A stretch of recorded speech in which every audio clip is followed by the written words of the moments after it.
Are you tired of watching your email list just sit there generating little to no revenue while you're pouring thousands into ads that could get banned at any moment? What you need is a bulletproof backend system that turns your email list into consistent profit. So in this video, I'm going to show you exactly how to build a profitable backend email system that generates over 7 figures every single year. This is a full-length email marketing course for free, and this is the exact same framework that we've used to generate over 500k in just 2 months for this automotive brand. We take this electronics brand email revenue from 30k a month to 262k a month in just 3 months and scale this ecom brand email revenue to over $1.4 million in just 5 months starting from scratch. This isn't going to be your basic send more emails video. I'm going to show you exactly how to build your email list, convert these subscribers, and then maximize your email revenue so you can easily decrease your acquisition costs while increasing your backend profit and ROI. So again, this is going to be a full exact step-by-step process that you need to follow so you never have to watch another video on email marketing again. Let's get right into it.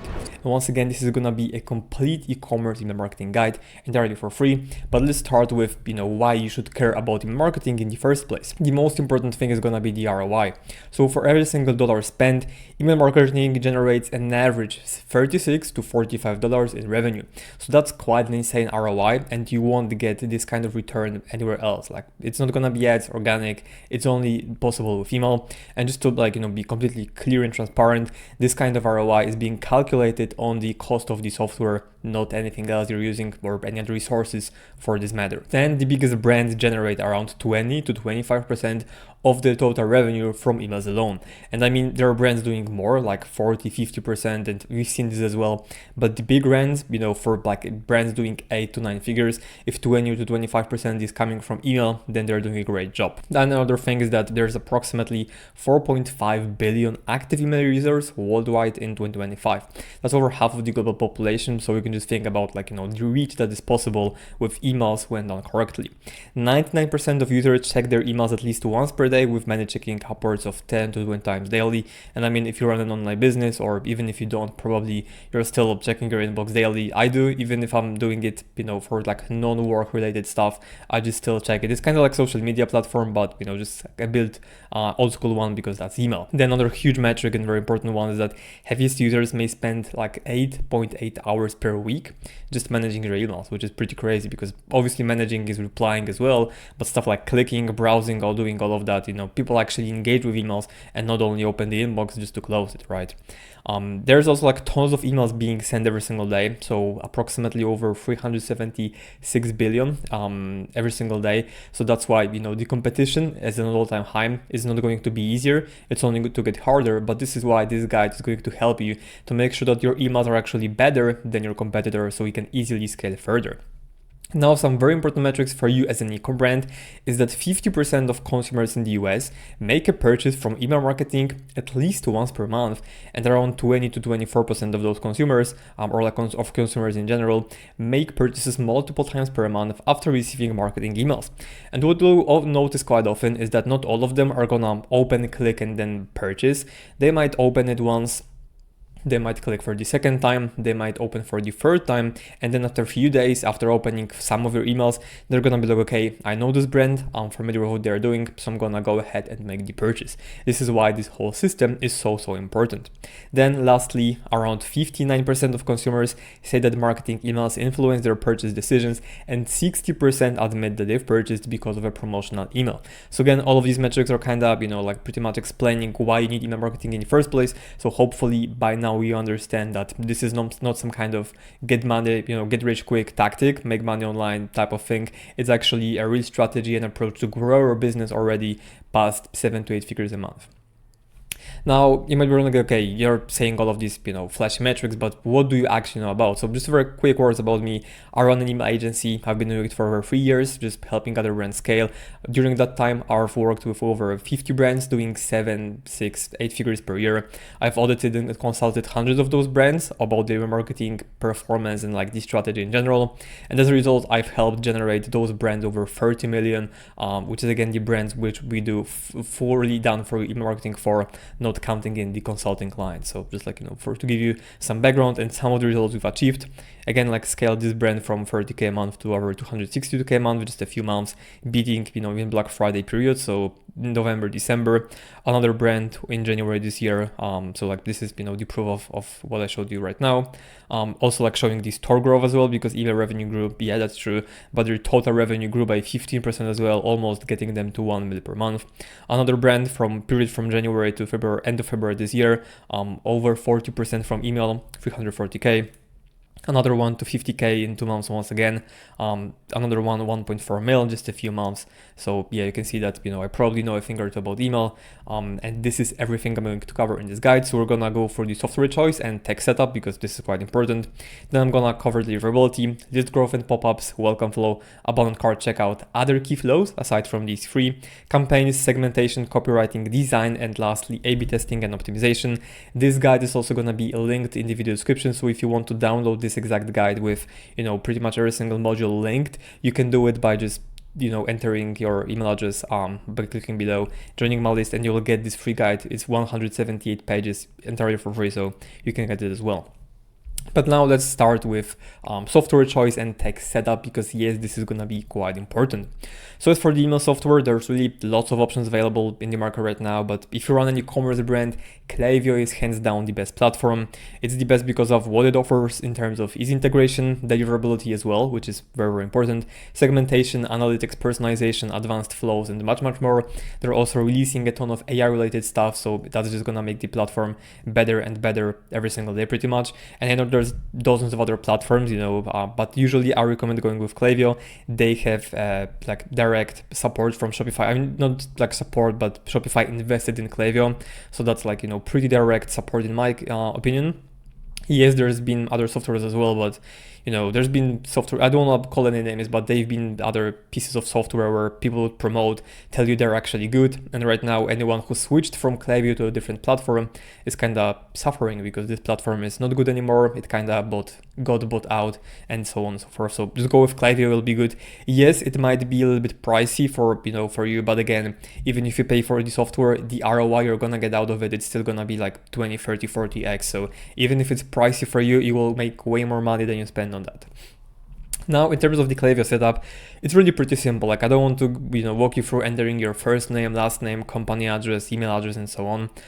You just install the Klaviyo app in your Shopify store, follow the steps they are, showing you. So literally just enter your name, address, and connect both of the platforms, and then turn on app embed in your online theme, and then make sure to save it. And that's pretty much it. Now, the setup itself is super simple, the installation of Klaviyo app, but there are some key settings that you need to change or double check. Like for example, email attribution, make sure it's maximum 5 days open and click. This is Klaviyo's default, but this is something you need to determine at the very beginning, because if you start using 15-day attribution window and then you switch to 2, your results will obviously differ. So make sure that you are pretty clear on what email attribution you want to use, whether it's both open and click, whether it's click only, and then how long or how many days. I recommend 5 days maximum, because in my opinion, this is still pretty healthy, where someone can take a few days to make a purchase, but it isn't, too exaggerated or like too extended. Then you want to make sure to exclude bot clicks and then Apple Mail Privacy Open. Mail Privacy Open from Apple is pretty much like false open. So when someone didn't open an email, it gets marked as open. So we want to exclude that, because if you don't, it's gonna be inflating your numbers and showing you misleading revenue. You also want to go to settings, then data, and turn on anonymous tracking. You want to select add viewed product tracking to the site. You want to track behavioral events as well. Again, all of this is done in your settings. Then you want to sync data from Shopify, just so we have data on previous buyers, subscribers, and so on. And then make sure that for all of your lists, you have single opt-in turned on. That was pretty much it, because again, it's super simple. If you want a bit more in-depth guide on how I set up the accounts, there's gonna be another video linked, but this is really all you need. Don't need to go into nitty-gritty. This is the core basic stuff that is gonna be more than enough for you. If you're getting started, even if you're already like a little bit advanced, these settings will make sure that you're getting better results. Now let's cover deliverability, because this is where everything starts. So without good deliverability, your emails won't matter. That's because nobody's going to see it. It's like you would create the best ad, whether it's a UGC or a static ad, but you would never actually launch a campaign or put any ad spend towards it. Like you would just have it, which is very nice, but it won't matter because no one is going to see this. But let me start with, okay, like what is deliverability in the first place? So deliverability in simple terms is the ability to get your emails into your customers' inboxes, right? It tells you how many subscribers received your emails. It's never going to be 100% because there's, always some kind of percentage of people that they get their emails blocked, they bounce, or they're gonna land in spam, but we always want to get this number as high as possible. And when we talk about improving deliverability, it means that we're trying to get as many emails as possible to land in inbox and as few as possible to bounce or land in spam. Now, why deliverability is important? Again, I covered that this is the absolute foundation of your email marketing strategy. If all of your emails go to spam, bounce, or get blocked, nobody's going to see them. That means that you can have the best strategy, most beautiful emails, the best copy in the world. It won't matter if nobody can see or open your emails. Fixing your deliverability should always be your number one priority. Otherwise, your emails won't perform at all, and everything else I say in this course won't really matter because deliverability is the number one thing.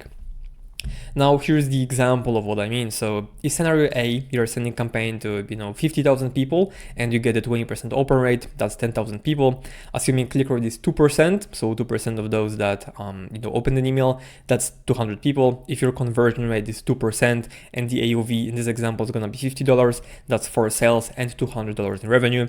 But if we maintain the same metrics and the only metric that changes is gonna be your open rate, where it goes from 20% to 40%. That's 20,000 people opening the email, twice as many opening the clicking the email, and then the conversion rate percentage-wise is gonna be the same, but the actual number is gonna be twice as bigger as the initial one. So we're gonna make 8 sales with $400 in revenue.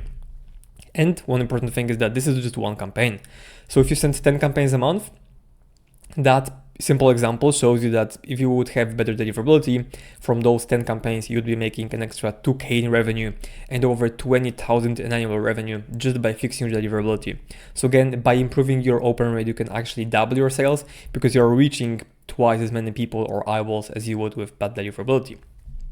Now, the most important thing when it comes to deliverability is that you need to understand the concept of domain reputation, because your domain's reputation is a score that, again, your domain specifically has in the eyes of inbox service providers like Google, Yahoo, Hotmail, Outlook, and so on. It's similar to your domain authority for SEO or Facebook page score or for meta ads because it has an effect on deliverability and email performance. If your domain reputation is good, you will land in the primary tab. If your domain reputation is okay, you might land in the promotions tab or in the updates tab. But if your domain reputation is bad, you will land in spam. And here's a simple example of how it works. It's like a scorecard for getting points. You can pretty much gamify this experience if that's how you learn easier. So positive engagement gets you extra points, right? So positive engagement is any time someone opens an email, clicks it, adds your email to their contacts, they reply to your email, they mark your email as start, move your email manually from promotions to the primary tab, or they forward your email to a colleague or someone else. Negative engagement, though, is when, for example, email bounces, when people unsubscribe, when someone doesn't open your email or engage with it, just ignore it. They ignore it. When someone doesn't click your email, they mark it as spam. They move the email from the primary tab to the promotions. Yes, some people still do it. And then your email, if they, for example, it contains a lot of spam words, it also might gonna get your domain reputation might get a negative score. So again, ideally, you want to do as many of the actions that get you positive engagement and as few as possible actions that get you negative engagement. Again, it's not possible to get like 0 negative engagement. There's always going to be someone who bounces, unsubscribes, marks as spam, and so on, especially if you're doing all of this at scale. But just to like kind of show you and visualize how you can get higher domain reputation or how you can improve it. Now, another important concept is going to be iOS 15 changes, because with the iOS 15 release, which has been quite some time ago, Apple introduced something called Mail Privacy Protection. So MPP for short stops senders from using pixels to collect information about users and their engagement. What happens is Apple preloads emails and marks them as opened. On your end, you would see that the subscriber opened an email even if they have never touched it. It creates false data and may lead to inflated open rate. All of that also affects your deliverability because your software might be showing you have a 40% open rate, while in reality, your emails will be going to spam. So what happens is that you send an email, someone using the iPhone, they open the Mail app, and this is when your email gets marked as opened. Even if they never touch the email, because, Apple downloads the email on their own device and like kind of scans it, it's gonna be shown to you as an open. So again, make sure to exclude those false opens, because that's gonna make your deliverability better if you do it. Now, there's lots of metrics when it comes to deliverability, so let's cover the most important ones. Open rate is the percentage of people who open your email. Click rate is the percentage of recipients who clicked your email. Delivery rate is the percentage of emails delivered to your recipients. So for example, emails that didn't bounce or drop. Then we have a bounce rate, so the percentage of emails that dropped. Your bounce and bounced email in general means that it was rejected by the email server for whatever reason. Usually there's multiple reasons, and you can look into that as well. For example, if you're going for the report on bounces. Spam rate is the percentage of people who marked your email as spam. Unsubscribe rate is the percentage of people who unsubscribe from emails. And like in the simplest terms, the metrics that you want to get as low as possible are gonna be bounce rate, unsubscribe rate, and spam rate.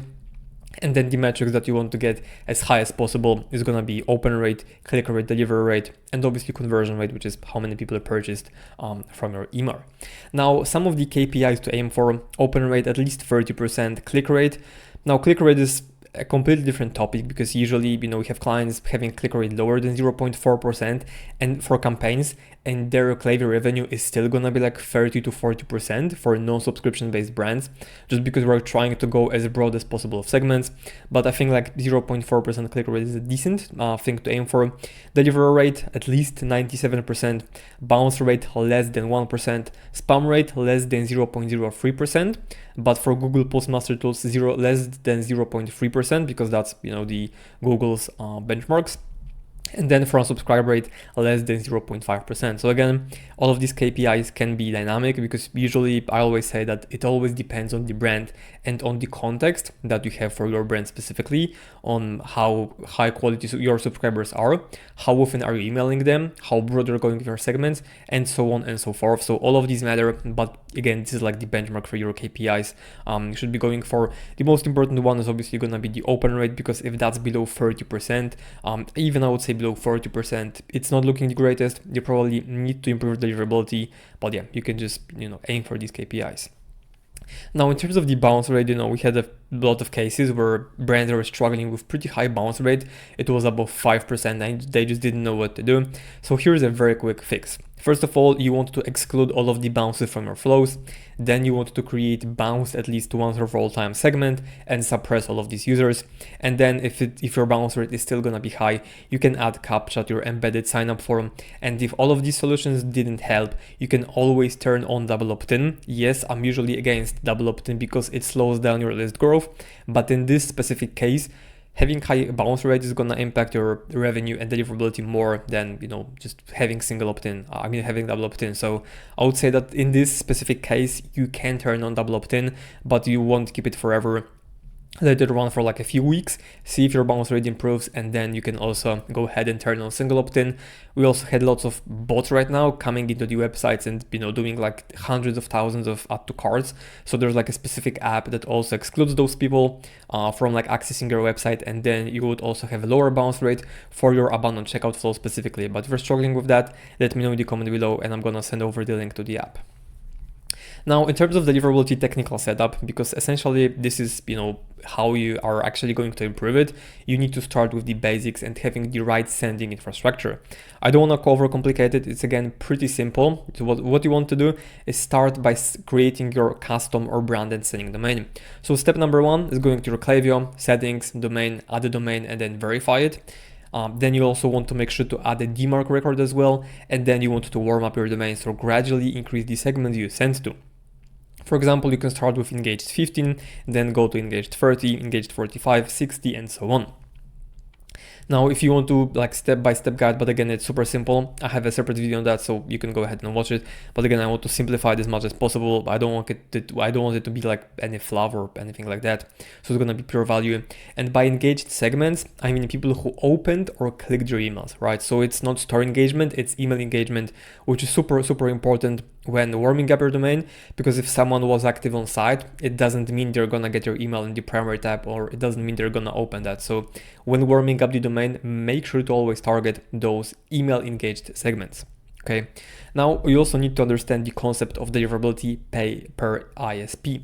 ISP stands for Inbox Service Provider. So if you want to do that, you would go to Klaviyo and just analyze your deliverability per ESP or ISP.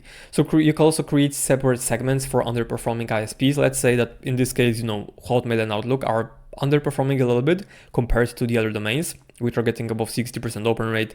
Hotmail, Outlook are getting a little bit above 40. What you could do is, for example, if you're sending your regular email to engaged 6 months for all of them, you could exclude all of the Hotmail, Outlook domains, create a segment specific for Hotmail, Outlook, and make it, for example, engaged 30 days instead of 6 months, and then send to this, segment separately from a regular engaged segments. And you can keep warming it up. So you start with engaged 30 days, you go to engaged 45, 60, and so forth, and so on and so forth, just expanding those segments over time. And you can just rinse and repeat it for any pretty much problem you're gonna have with any ISP. So just make sure that you actually check your deliverability per inbox service provider and then fix it whenever needed. Again, it's gonna be simple, the setup I showed you before. So setting up your custom sending domain, you need to do it only once, and then for warming up your domain, you technically do it once as well, but then if the reputation drops for whatever inbox provider, you create this action plan, which is again identifying it, creating more engaged segment for this specific inbox provider, and then sending to them separately. Now there's a great tool called Google Postmaster Tools, and this is Google's dedicated tool for tracking Gmail specific deliverability. To set it up, you just need to go to postmaster.google.com, then you can click the red plus in the bottom corner, enter your domain, add the DNS record that they gave you, click on verify, and that's it. And then once it's done, you can track and measure multiple metrics, but the ones you should be focusing on is gonna be spam rate. So you want to be aiming for less than 0.3%. You also want to monitor your IP reputation, it should be high. Domain reputation should be high as well. Authentication should not be failing, it should be just success every single day.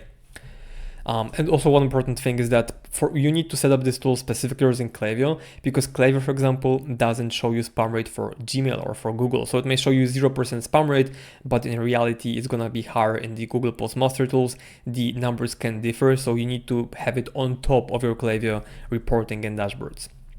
Another tool we use for tracking deliverability is going to be Glockups, which is a third-party spam testing tool. It helps you get insights on your deliverability per inbox service provider, while also giving you a list of blacklists to your own and seeing how spam filters see your emails.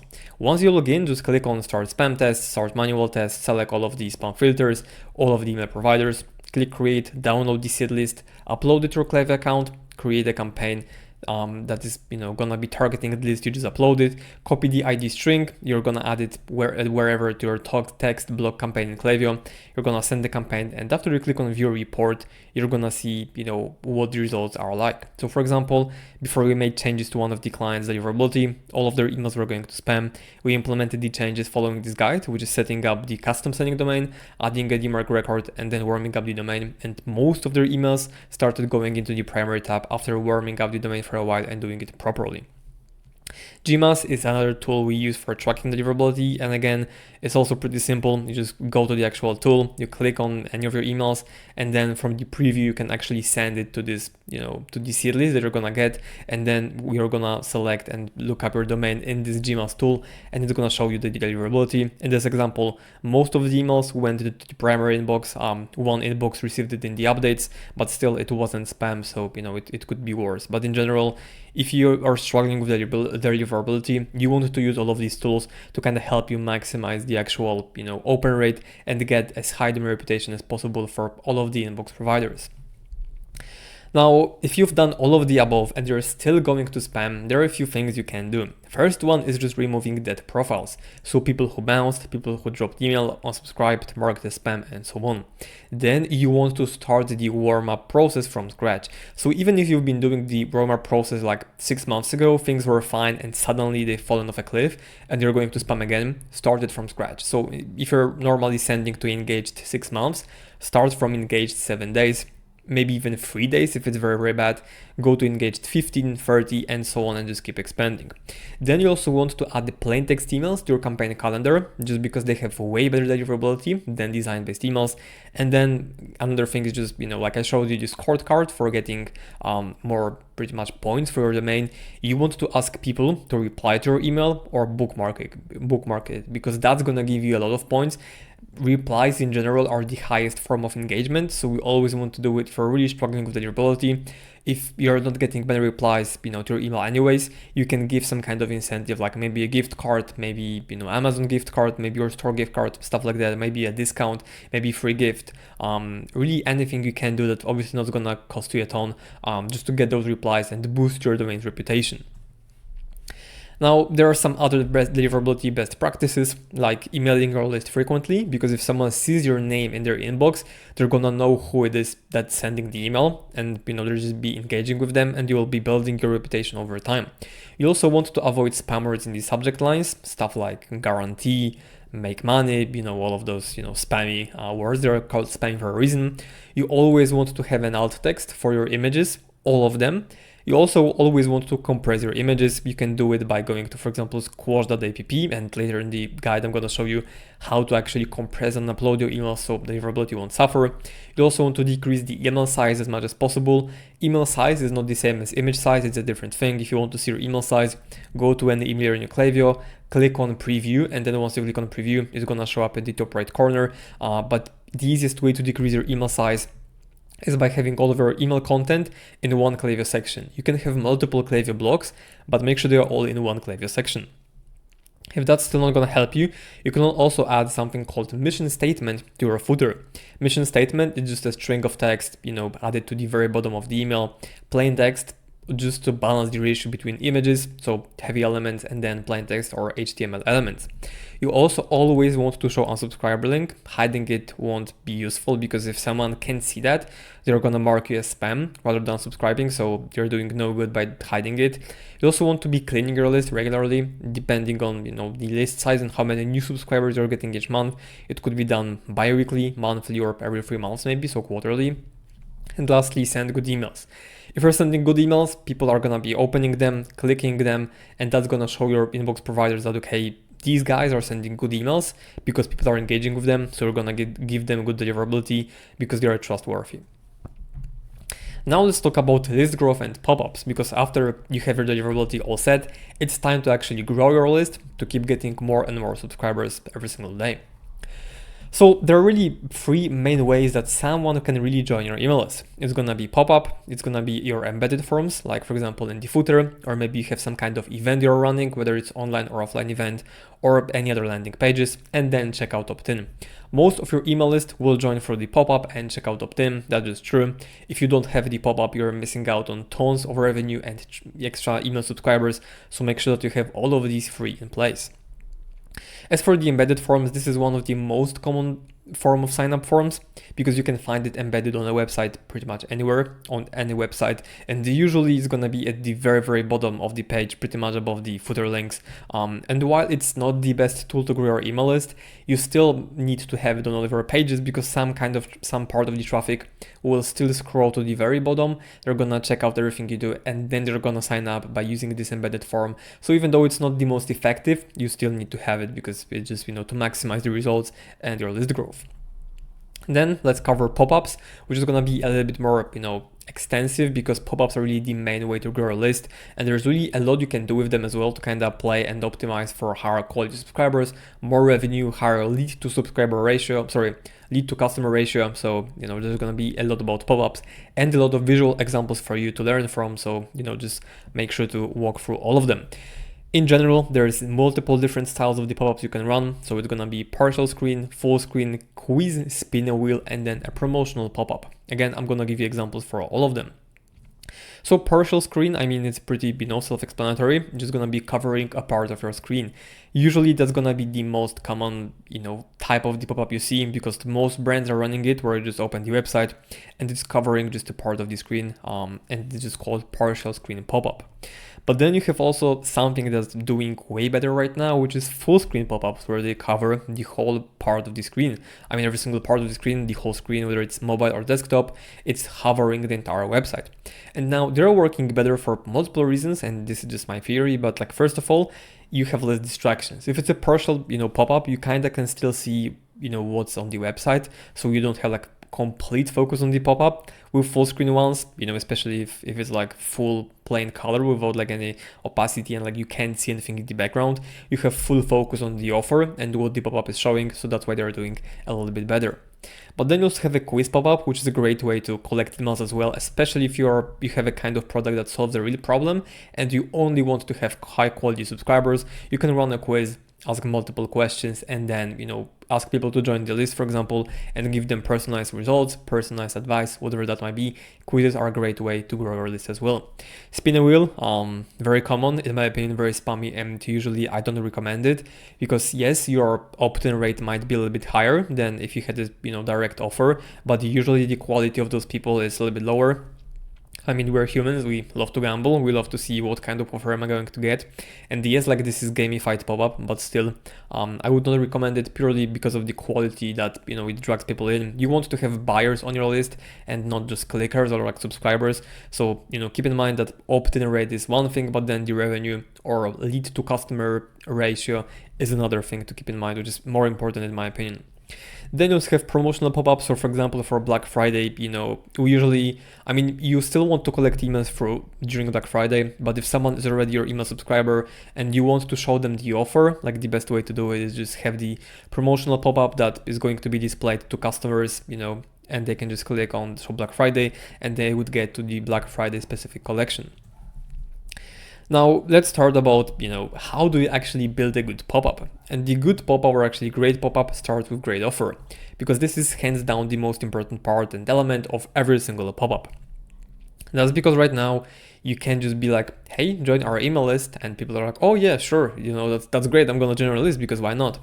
People are really sensitive with the data and who they're sharing it with, so you need to give them something in exchange. It's also called like a lead magnet, because you're giving them some kind of value or incentive in exchange for the data they're giving you, which in this case is going to be email address. Here's a list of offers you can test, which is dollars off. So for example, $10 off, then you can have percentage off, maybe 5% off, mystery gift, free gift with purchase, buy one get one, free shipping, free ebook. All of these offers work. Honestly, the best way to find your offer is to test them. Usually free gifts are going to do better because perceived value is higher, especially if you have any kind of gift where the cost of goods is super low, so we can actually afford it. And in many cases, this like cost of goods for this gift might cost you less than the discount you're giving away, right? So again, you need to test all of them, but again, all of them do work. We've got clients running all of them, so just make sure that you run, you can even do a list of the offers you want to run and directly A/B test them one by one. The recommended setup I have for like settings and the general best practices is gonna be triggers based on the device, full screen pop-up, micro yes or a question. Micro yes is just a question being like, hey, would you like to get 10% off, right? Instead of asking for their email address right away. A question could be just anything like, hey, what is your biggest problem right now? Or like, if you had the magic wand, what kind of problem would you like solved? Or do you have a pet, cat, or some other pet? Sorry, I meant dog, pet, cat, or some other pet. Then another thing that's going to be very important is one step at a time. So you don't want to be like, here's 10% off, give me your email, phone number, name, birth date, and I will send it. Like, that's too much friction. You want to do it step by step. So micro yes, leading with the super basic question like, hey, do you want to get a discount? Yes, I want to. Okay, give us your email. Here's my email. Cool. Do you want to get text only offers if you sign up for SMS? Here's my SMS or my phone number. And then you can have another question. Awesome. Let us know which kind of sport are you most interested in so we can send you better content. You're going to select golf, for example. Make sure that all of that is step by step. For two reasons. First of all, is friction. So if you ask for 5 different things in one step, people are just gonna get, like, what is that? I'm not submitting all of this. I don't have time, or I just don't want to. This is gonna be the primary thing. And then secondly, even if someone doesn't give you the phone number, so they drop off, you still have their email address, so you can still contact them, okay? So for those two reasons, you want to collect those data step by step. Offer first, meaning that offer is the most important thing when it comes to any pop-up. People are not opening because they want to get your news or latest updates. They want to get an offer. So again, lead with the offer always. You also want to make it easy to say yes. So keep the copy as short as possible. Don't overcomplicate things. Don't say any complicated stuff that's gonna make them feel like they don't know what you're doing. Keep it simple and easy to say yes. And also, you want to include your incentive on the thank you page. So if you're giving 10% off, you don't want to wait for people to get an email, open that and click it to see the discount. You want to show it directly on the thank you page of the pop-up. That's gonna increase your conversions by a lot. Like, we've run a few tests, and sometimes including the incentive or a discount code that you promised on the thank you page of the pop-up can increase your revenue by 3 times. So you can 3x your email revenue or pop-up revenue just by including this discount. So make sure that you do it. And again, I'm gonna show you the best setup for a pop-up you can do. So make sure that you post the entire thing pretty much. Now for the triggers, like I mentioned, this is gonna be super important to have the right triggers so you're not kind of spamming those people with the pop-up. You should have the same exact pop-up, but you should be splitting it by device type. So one should be for desktop only devices, the other one should be for mobile only devices. That's because on desktop you can use and should be using exit intent trigger. That's when people are trying to leave the website or they're about to close it, essentially dragging the mouse cursor outside of the window. They're gonna trigger exit intent, and this is when they're gonna see the pop-up. If you're, this way you're not showing the pop-up too quickly and you're not interrupting the customer journey. For mobile devices, I recommend this specific setup. So we want to do 60% scroll, which is the primary trigger for the mobile pop-up. And you can also test the average session time or time spent on the website. Usually I go with 25, 50, 75, and 90% of your average session time, and then I test which percentage performs the best.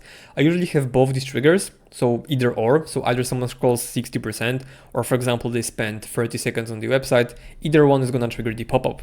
Just to clarify what I mean by these percentages, if your average session time is gonna be 1 minute, your trigger would be 60% scroll or 15 seconds active on the website, 30 seconds active on the website, 45 seconds active on the website, or 54 seconds active on the website.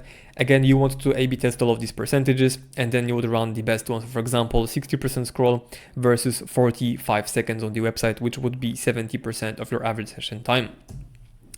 Now we need to remember that yes, pop-up is the way to grow your email list, but you always want to optimize for revenue. Because yes, your opt-in rate is gonna be very important, but the primary metric you must be looking to increase and optimize for is going to be your revenue. You can have a 15% open rate, which is amazing, but it's gonna be generating 5K revenue across your pop-up and welcome flow. But you can also have, for the same brand running the same offer, you can have an 8% open rate that's gonna generate 12K in the revenue across pop-up and welcome flow. It all comes down to how do you optimize the pop-up, what kind of practices you use, and overall the quality of subscribers does matter. That's why sometimes it's better to maybe even make the pop-up a little bit longer, but then only have highly qualified people coming in and opting in for your email list.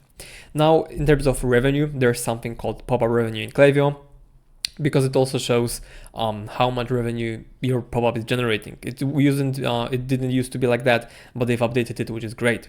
The default look-back window is 2 hours. So look-back window is the time that it takes for someone to make a purchase after filling out the form. So if someone filled out the form at 3 p.m. and they made the purchase at 4 p.m., the sale is gonna get attributed to Klaviyo because the look-back window is 2 hours. If someone opted in at 3 p.m. but made the purchase 5:30 p.m., this is not gonna get attributed to the pop-up because the look-back window is 2 hours and the time it took this person to make an order was 2.5 hours. Okay, you can also change the look-back window to from 15 minutes, 24 hours to even like, one, so yeah, I think 24 hours is the maximum, but usually 30, 60 or 120 minutes is gonna be a good range, in my opinion, very healthy. Again, 2 hours is default, and I think that's good enough for you just to kind of, track the revenue coming in. Then what you also want to do is track your welcome flow revenue and just see how many new subscribers actually become customers. Because again, you can have a lot of people entering the welcome flow, but if nobody, becomes a customer, then it doesn't really matter. Now here's gonna be a breakdown of a great pop-up that's converting very well, and it's converting very well in terms of opt-in rate, as well as just getting more people to buy and make a purchase and generate revenue. So we're gonna break it down into multiple sections. It's gonna be offer, copy, design, zero-party data, teaser, and then a thank you page. For the offer, again, I covered the best offers. The main offers you can run. You can also come up with some kind of your own offer, like a mystery discount or stuff like that. But the offers I gave you before are going to be work pretty much for any brand. For copy and designs, keep it as short. Keep the copy as short and concise as possible. Don't make super long paragraphs. Design should be very clean, readable, and there shouldn't be any confusion like, okay, what do I do or click next. Zero-party data, this is where you collect data about your customers that can help you personalize the content more. So again, what kind of problem you're struggling with, whether it's bloating, headache, or anything else, then you can have a separate welcome flow based on their problems. You can also collect things like, the gender, the kind of pet they have, and so on and so forth. Teaser is when someone closes the pop-up, and then teaser shows up on the website as like the small circle that people can open or click on and then reopen the pop-up. This way, even if they close it by mistake, they can still open that and make a purchase. And then thank you page, which again, the most important thing on the thank you page is gonna be showing the discount code on the actual thank you page of the pop-up. Again, it's gonna drive up your revenue by a lot. So this is the first step of this pop-up, which is gonna be micro yes. So we're asking like, hey, would you like to get a mystery discount? Yes, please, or no thanks, I want to pay full price. Again, super simple. Then we're like, okay, so enter your email below and we will send it instantly. Again, they can email the email address and have a button for unlock mystery discount. Then we have SMS opt-in, so double the deals, get access to text-only deals, and be the first one to know about product launches. In this case, the offer is a little bit vague, but that's because we didn't want to give an extra discount. Normally, if you're leading with like a fixed discount, so 10% off, you could increase the discount for SMS opt-in, make it like, get another 5% or bump it by 5. And then you could say like, hey, if you want to increase your discount to be 15%, join our SMS list, and that's it. And this is the thank you page. So again, just being like, you're in, copy your code below and save $20 instantly. We're showing the code, and then we have a button shop with $20 off. Important thing is that also this button auto applies the discount code at the checkout because we just are using like a dynamic link. So make sure that you do it as well because it's super helpful. Again, just for maximizing the revenue coming in from the pop-up. Alright, now let's talk about the welcome flow, which is the most important flow out of any flows you can ever have. So let me explain like what even is welcome flow and then why you need it in the first place. So welcome flow converts new cold traffic leads and makes them first-time buyers, and when executed correctly, it can generate up to 10% of your total stores revenue. Now this is total stores revenue, not email revenue, so this is really, really big. And in general, like when I say converts new cold traffic leads, it's anyone that joins your email list pretty much. So any new subscriber should be joining your welcome flow, and it's called the welcome flow for a reason because it's gonna be welcoming all of those subscribers, introducing them to the brand, telling them more about what you guys do, and so on and so forth. Now, if you're running a brand doing like 50, 100K a month, you're probably spending money on ads anyways. And having a great welcome flow will help you drive your customer acquisition down across the board, which also will allow you to reinvest more money into ads. Now, it's pretty simple because if you run the ads, probably 1 or 2% of all the traffic you drive converts into paying customers, but the other 98% never come back. What welcome flow does is, like, first of all, it gets those people to sign up to your email list, which is done for the pop-up. And if you convert your pop-up converts 10%, that's 10% of people who see the pop-up that join the list. And then the welcome flow is about to convert them over time, which is why it helps you drive customer acquisition costs down, because they'll just be, anyone who didn't buy right away, that didn't convert, they're gonna be nurtured for a few days and then convert, which is again, like, it's gonna help you drive costs down across the board. You can also fully customize someone's buying journey using your welcome flow. You can solve all of their objections and make them loyal fans just by sending them a few emails, because remember that, if someone sees your first ad, they click on this and land on the website, it's only one touch point that they had with your brand. Usually one touch touch point is like way too less for someone to convert, especially if you're selling something hard ticket. So welcome flow is meant to introduce your brand to those people, make them familiar with what you do and why they should trust you, and then convert them by solving their objections.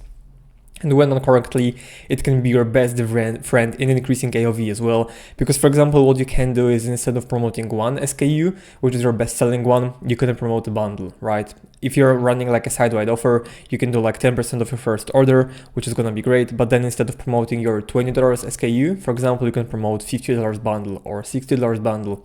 And yes, the conversion rate might be a little bit lower, but again, we're looking at the whole picture and your side-wide AOV. So that's why this will be really helpful in just driving these numbers up. Now let's talk about the current trends a little bit, because the truth is that competition is at an all-time high, and I've said it multiple times, and prospects have more choice than ever. They can look up your product, like using Google or ChatGPT, and just find dozens of competitors right off the bat. That's why before making the decision, people always sign up to a few newsletters to put off the decision instead of, just, let's say they're having a back pain, they see some product that solves it, like a back stretcher or whatever.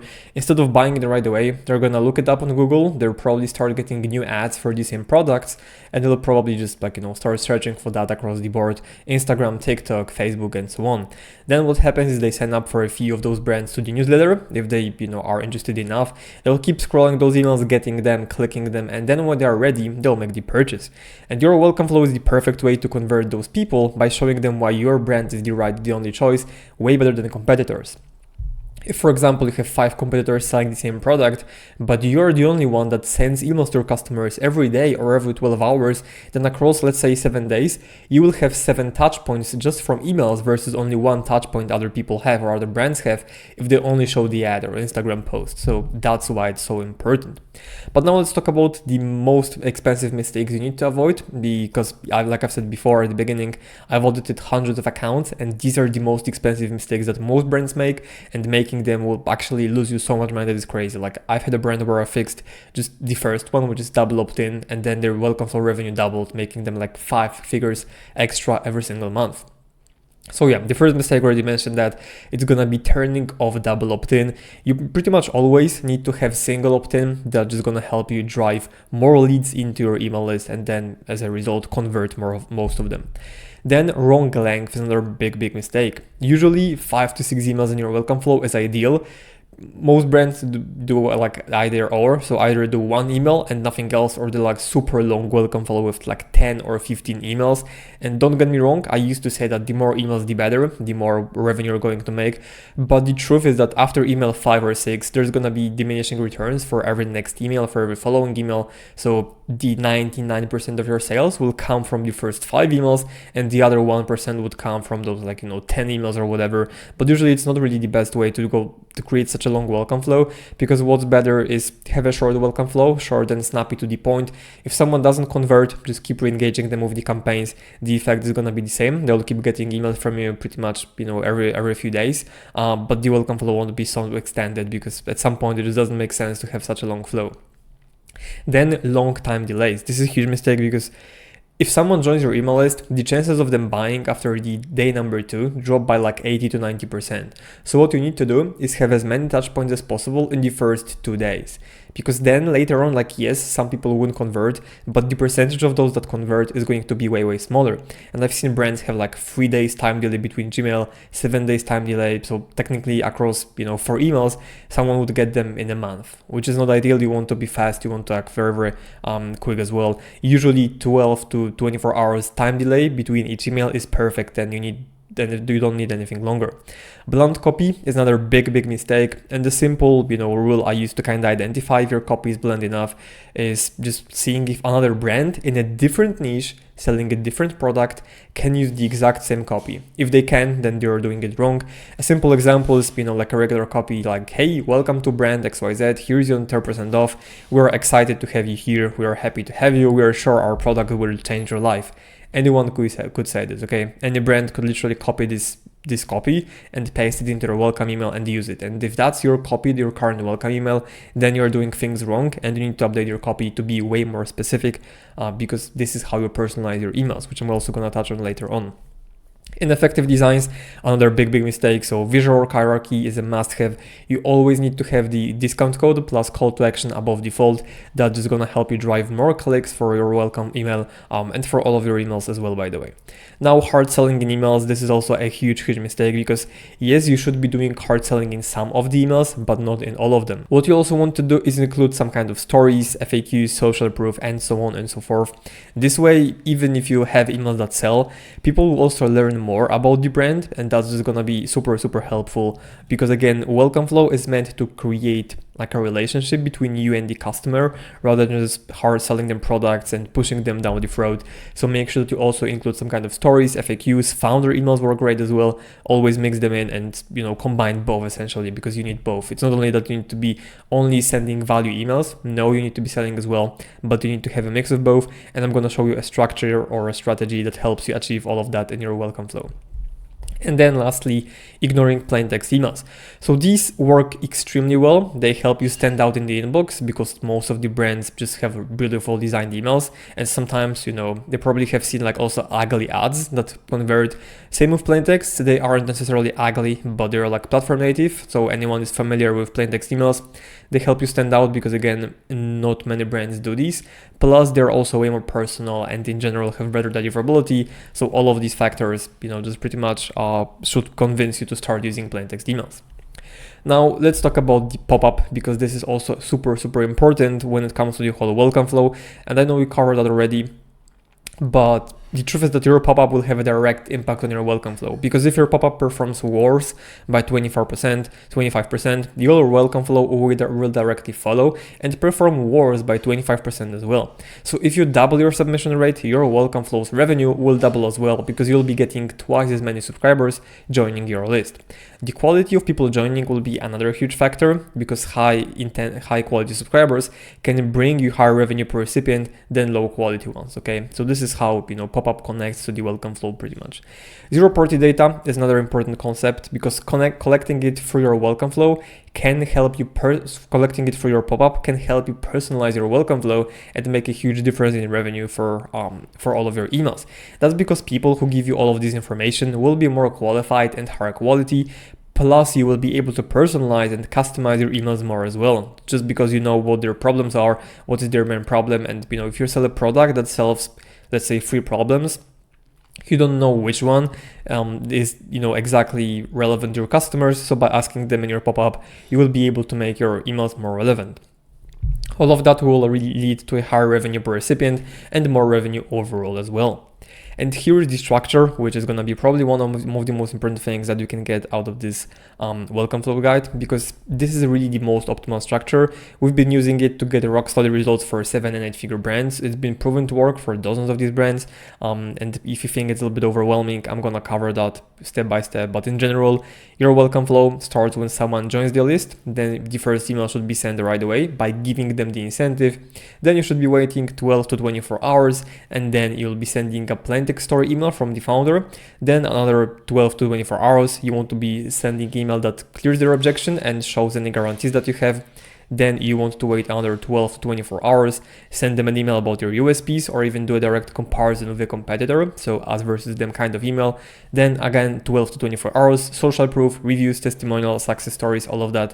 And then 12 to 24 hours, and that's gonna be last call for the incentive that you were offering in the first place. So now here are some of the filters that you should be using for a welcome flow. This is one of those other mistakes where, you know, a lot of brands make, and then the whole customer journey is not perfect. So by using all of these, you will make sure that your journey is actually optimized. It will exclude, like, first of all, so the first filter is going to be excluding bounces. So that's going to improve deliverability, because in, you know, multiple cases, if you have 6 emails and they are not excluding those bounces, if someone bounces on email number 1, they're also going to bounce on email number 2, 3, 4, and so forth. And that's going to drive your bounce rate very high. So we want to exclude them. Then we also want to exclude people who subscribed for checkout. So some brands have a separate list for checkout subscribers, but a lot of brands have the same list for the pop-up and then for checkout subscribers. And if someone subscribes for the checkout, which is when they're entering the email address for the building information, and then they get the welcome email with a discount, then you're sacrificing your margins, interrupting their journey, making them a little bit confused, and there's no need for that. Plus, you can also, you know, falsely attribute sales, because if someone gets an email and they are opening an email using Mail Privacy Open, or not them opening an email, but they falsely mark this email as opened, and then they make the purchase because they're at the checkout level, so they're very close to doing that. This yellow will get attributed to the first email, which again is just falsely attributing sales that the email did not generate. And then the placed order filter is to exclude anyone in the welcome flow that purchased from the previous emails. So if you have 6 emails and someone purchases from email number 2, they won't be getting email number 3, 4, 5, and 6. They'll just stop and like pretty much exit the flow. Now let's talk about email number 1, and we're going to be breaking them all down step by step, plus showing you examples so you can kind of visualize and see how the actual welcome emails should look like. So email number 1 is going to be about giving the incentive and also showing bestsellers or reviews just to kind of build the initial social proof. This email should deliver on your promise, which is the most important thing. You want to give people the promised discount code, show them bestsellers, and then add a maximum 1 review. We don't want to be showing like 3 to 5 reviews because the email would get too long, plus we'll have a separate email about social proof alone, so you just want to make it super short, snappy, and to the point. And here's a perfect example. So welcome to the brand name, take 5% off. We have some conditions about the discount, so we need to clarify that. And then a call to action, very quick introduction to the brand, literally 1 sentence, and then we are shopping categories, claim 5% off. That's it. Again, nothing complicated. Your welcome flow your welcome email number 1 doesn't have to be complicated. Just say hello, give them the discount, make them shop now, short introduction to the brand, and then link your best sellers or best selling collections. Email number 2 is going to be story from the founder in a plain text format, because again, plain texts work extremely well when it comes to like personalized stories and emails from the founder, just because they actually feel like they're coming from the founder rather than selling a design-based email, which is coming from a founder. Most people will know that the founder himself or herself did not write them. Okay. So that's why you want to do founder-based emails using this format. And usually you can use this format for founder emails, whether it's a flow email or a campaign as well. People love stories in general, so they also want to learn your why behind the brand, so why you started it, why you're selling the products, how it came to life, so how you created the brand itself. And also like usually if a brand came to be, someone created the brand, they struggled with a specific problem, so telling your story about how you solved that problem, how you're struggling with that, how none of these solutions work, will really resonate with your subscribers and people joining the welcome flow. So you want to show them your story as well and kind of be upfront and transparent about everything you've been through.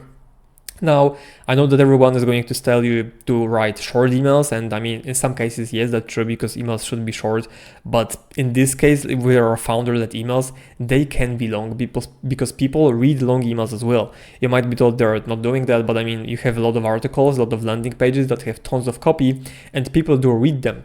It all comes down to writing the good copy, making it relevant, and making it engaging. If it has all of these criteria, then people will read the email, even if it's longer than usual. That's because this email will create a connection and also allow you to resonate more with your audience.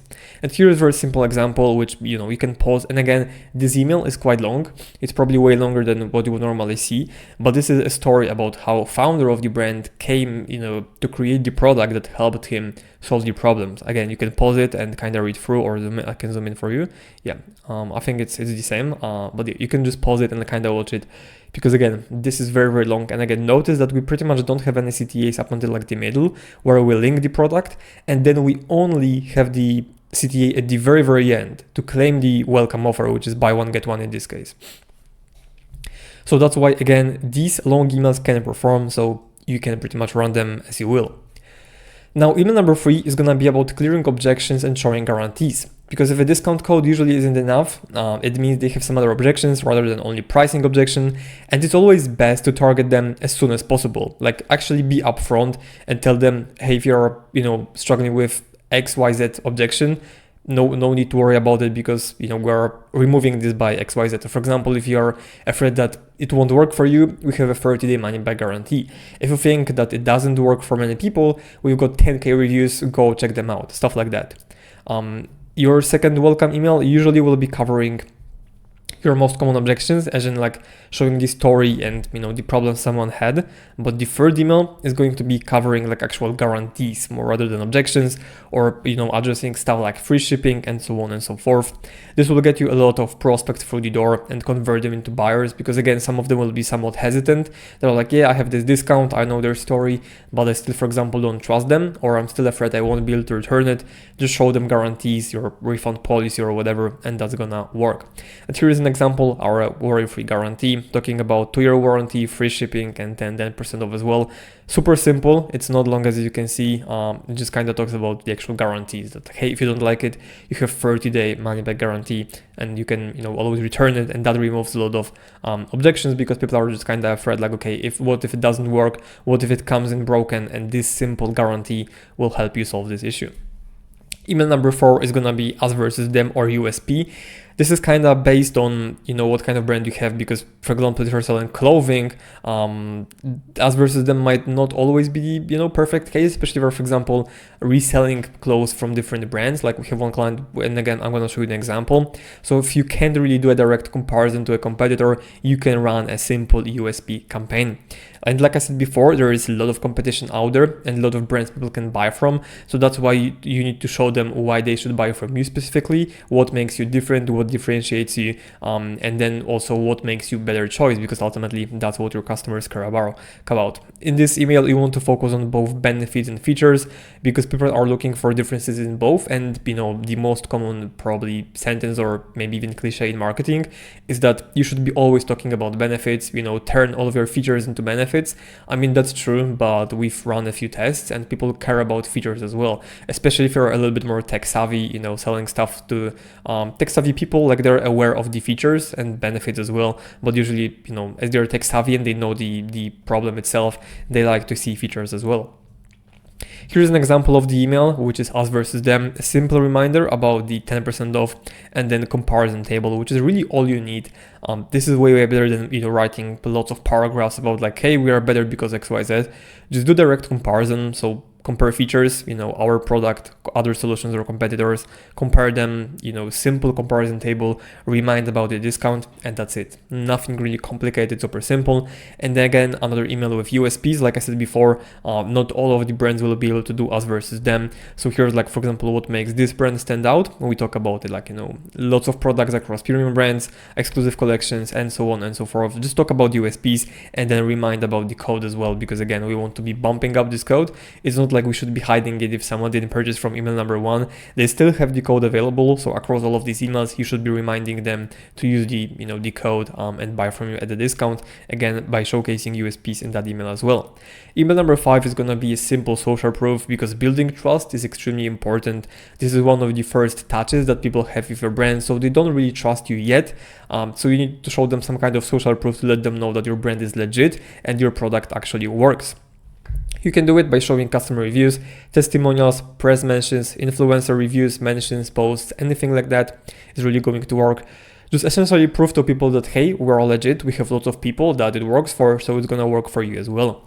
Here is a simple example where we just header, subheader, call to action, 2 sentences to introduce the reviews, some of the reviews, call to action, that's it. Nothing complicated at all, and that's how your emails should be: simple, readable, especially welcome emails, to the point, because at this point everyone's trying to understand your brand, what you're doing, and why they should buy from you. So again, try to make those emails, especially design-based ones, somewhat short. Plain text ones don't have to be short, but I mean design-based ones, as you can see. This one isn't really that short, but it's kind of readable because of how we've broken down the sections. But again, this email should mainly just focus on showing the reviews, because that's the most important thing right there. Now we have email number 6, which is gonna be a last call for an incentive. This one will also be a very short email, just because we kind of want to bump up the discount and create some kind of urgency, because this is really what some people like to buy. They think they can have the discount forever, and if you tell them like, like, hey, it's about to expire pretty soon, buy now or you will need to pay the full price. This is all they need, the last push they need to pull the trigger and make a purchase from you. So sending them an email like that will take them from, yep, I have a time, I'll think about it later, or buy it later, to, okay, let me get this thing because the discount is actually expiring and I still want to save on my order. And as always, here's an example. Again, the first sentence is pretty much, reminding about the discount, and then just a few, like sentences about the brand as well. But again, all of that email, like the whole email is like 1, 2, 3, 4, 5, 6, 7 sentences. Like it's as simple as that. Again, don't overcomplicate it. And yeah, you can just pause this once again and kind of see what this is about. Now, if you already have the structure that I showed you right now for a welcome flow, and you're thinking like, okay, how can I make this better? How can I improve my welcome flow? Here's a series of lists. Here's a list of things that you can go ahead and test to make your welcome flow even better. So first thing that you can do is add your top performing campaigns to the flow itself. You also then can test new angles and order of the email. So for example, in the structure I showed you, social proof is email number 5. You could make it email number 2 instead of number 5 and see if that would better. Same goes for the guarantees. Maybe you can try putting guarantees as email number 2 and then founder email as email number 3. It's not like my structure is the only way to go. Go ahead, play with this, because that's what we're doing for our clients as well. We take this structure, use it as a base for the whole welcome flow, and then just keep testing the order of the emails, because in some cases people lack social proof rather than the story or the guarantees. Then what you also want to test is offer in email number 1 versus the following emails. So what I mean by following emails or email number 1 is different offer in every single email. So let's say email number 1, you have 10% off. Email number 2, you would have 20% off or $20 off. Email number 3, you would have free gift, and so on and so forth. What you also want to do is test time delays, short versus long. Usually the simplest test we run is going to be 12 hours versus 24 hours. And then you can kind of take it from there. Maybe even test the winning variation versus either longer or shorter time delay, depending on which approach was performing better in your case. Then you also want to be testing subject lines and preview texts. That's because they also kind of pre-frame your customers. So you want to be, trying to see which one gets you more opens, but also more conversions. For example, you can include your offer in the subject line or in the preview text and see which one does better. Then you also want to try testing formats, so design versus plain text emails. Usually from my experience, you will end up doing both of them, but you can still go ahead and run these tests for specific emails, for specific angles, just to see which one resonates a little bit better. And then lastly, landing page, so sending people to the home page versus collection page versus product page versus advertorial. All of these are valid tests that you can go ahead and test, and they'll actually be meaningful tests, not some test your header like one sentence or whatever, even though sometimes even that can be an impactful test. But yeah, these are really high impact tests, so go ahead and run them, and your welcome flow will keep getting better and better every single week. Once you have your most important flow ready, which is your welcome flow, it's time to get the other two most important flow, just gonna be abandoned cart and checkout. Now, if you're wondering why you need all of these, here are 3 reasons why. So first one is that around 70% of all carts and checkout are abandoned. As you're not recovering them, you're leaving a lot of money on the table. And of course, you won't be able to recover all of them, but even doing a percentage of that is gonna make you lots of money across the whole, years to come. Then the majority of the cart recovery flows are done wrong. Making some key mistakes can cost you 6 to 7 figures in annual revenue, and this simple guide and tutorial will show you how to avoid making all of them. Prospects that abandon their cart or checkout are also the highest intent prospects, and they are way easier to convert than people who just viewed your homepage or product page and then left. So again, high intent buyers, and if you're losing them, you're leaving lots of money on the table. Now, the most basic question to ask right now is like, okay, so why do people abandon their carts? And there's really lots of reasons, and some of them are probably simpler than you would think. First one is that they just forgot to finish the purchase or got distracted. I mean, these days people have really short attention span, and it's not because everyone tells you so, but it's not true. Like, it actually is true. People get distracted very easily, by a text message, by a phone call, by a notification from Instagram or anything else really. So sometimes people just literally forget and get distracted and don't complete the purchase, and they didn't even remember that they started it in the first place. Then the second reason is that they just don't know if the product they're about to buy will work for them. Then they might have some shipping issues or cost, they have a question about the product, they don't trust you, their card got declined, and then they found a cheaper alternative. All of them are valid, all of them could be true, you don't know which one is the right one, so you kind of want to cover all of them in your abandoned cart and checkout flows. Now let's cover the most important mistakes as always, so you know what to avoid. So the biggest and most important mistake is having only abandoned checkout flow. When brands say abandoned cart flow, in reality they mean abandoned checkout flow. That's because by default Klaviyo shows you that technically this is abandoned cart flow, but the trigger is gonna be checkout started versus added to cart. And then most of the brands are not even aware that they can have both of the flow. They just set up one and they think like, oh yeah, we have our abandoned cart flow, we're all good. In reality, they just have just one. And by cloning your existing checkout flow and making it a cart flow, you can in some cases double the cart recovery rate and revenue, which is insane. Then as similar to welcome flow, it's gonna be wrong length. So there are the too short or too long, then poor copy and no objection solving, lack of dynamic sections. This one is very, very important. No filters or wrong filters, and then heavily brand focused and not consumer focused. Here's the structure, similarly to the abandoned cart flow. If it looks confusing, no worries, I'm gonna be showing you examples for every single one of these emails. But the trigger is gonna be checkout started, then we are waiting 30 minutes to 2 hours. Again, this is something you want to A/B test, and then we're seeing if, okay, did this person finish the purchase? If they finished the purchase, there is no need to send them any of these emails. But if they didn't, then this is when you want to start sending those emails. First one is just gonna be a simple cart reminder. Again, a lot of people just forget to finish the purchase. So what you want to do is remind them without giving away any discounts whatsoever. Then you're gonna wait 12 hours to 24 hours, send them another email with guarantees and the risk reversal to content. Then same thing here, wait 12 hours to 1 day, then send them a discount if you want to offer that, because like ultimately that's gonna drive more conversions. If not, then fine, that's fine as well. Send another USP or objection solver email, then wait 12 to 24 hours, another email with reviews and code reminder, and then again wait 12 to 24 hours, and this is gonna be the incentive last call email. Here are the filters that you should be using for abandoned cart flow. This is very important because that's abandoned cart, not checkout. So you want to exclude anyone who has started checkout after adding to cart and anyone that has actually placed an order after adding to cart.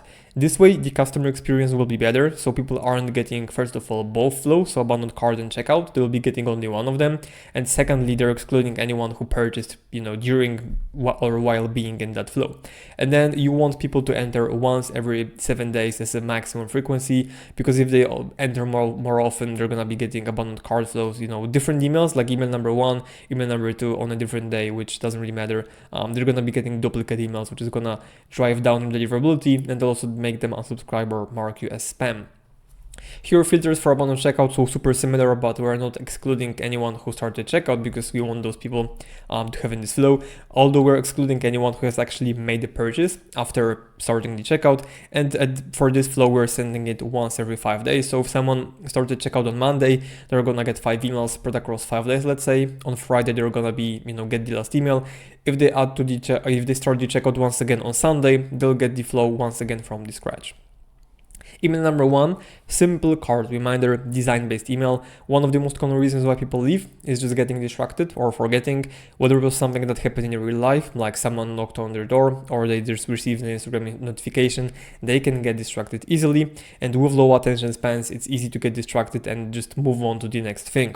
That's why your first email should act as a short and concise and simple reminder about what they were about to buy, what they had in their cart, and so on and so forth.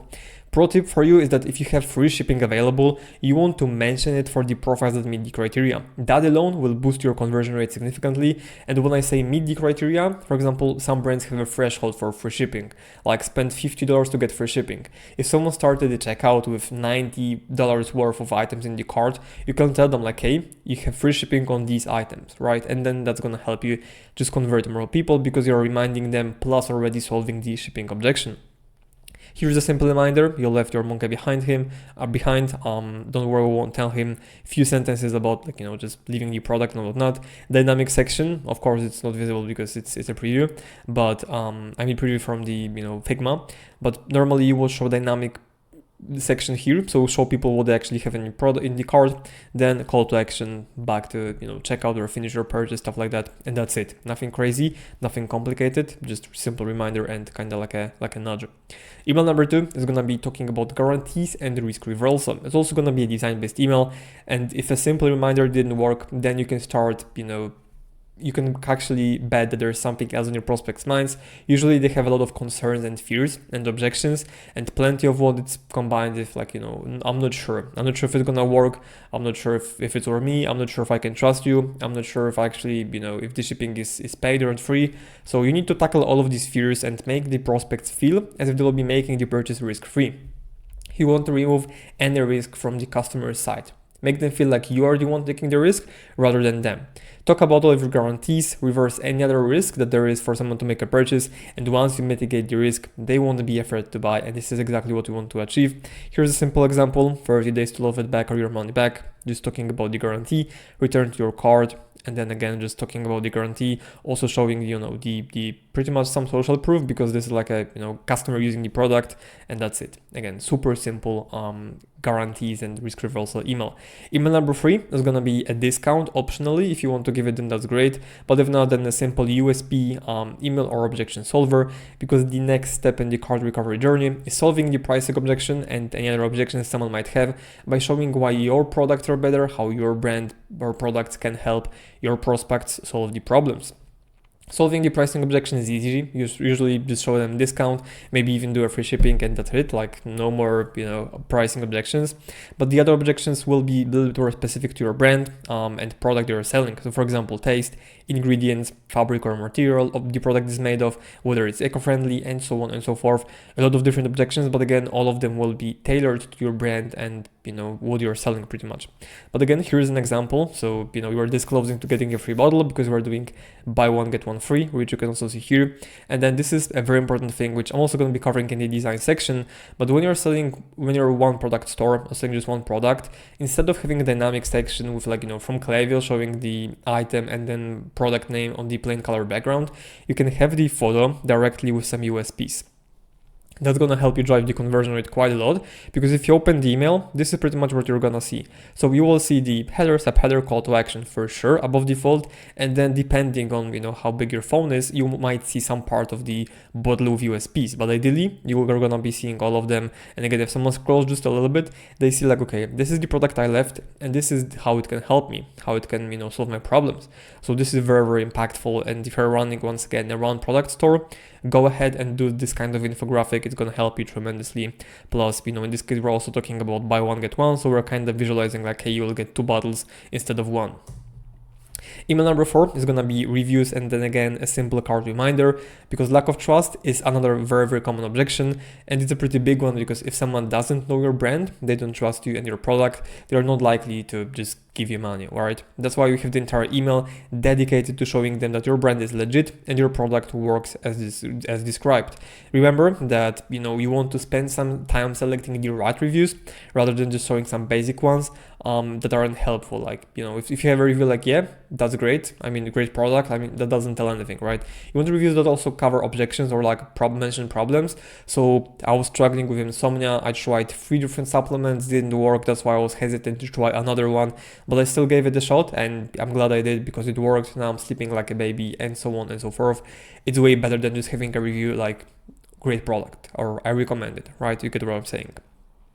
Another pro tip is that if you have this kind of reviews, you want to include the ones that mention customers buying multiple SKUs. For example, I bought 3 air purifiers so that all my kids have each in their own room.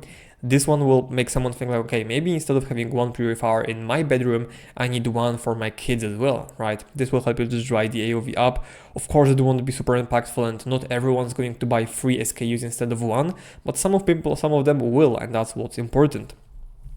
Again, simple reminder, header, subheader, call to action, 1 sentence introducing, the reviews, and then showing the reviews, a reminder about the discount, and that's pretty much it. Again, super simple. Again, you can see that, you know, the reviews are also pretty much selected because it's not like, you know, great product. It actually says, as a mom who has exclusively breastfed, this pacifier was the only thing my little guy would take. The design really does mimic what it's like to breastfeed, and they only wish there was a bottle like it, which says like, hey, this is a great product. I was, you know, a little bit afraid it wouldn't work, but it actually works. So again, when selecting reviews, make sure you select ones that cover some of the objections, show that the product works, and just make them look legit rather than I recommend it or great product, great stuff. Like, it's just too basic. And then last but not least is gonna be email number 5, which is a plain text card reminder. After we've covered multiple objections, it's time for the last missing piece, which is gonna be urgency. You want to make people aware that it's now or never, kind of take it or leave it.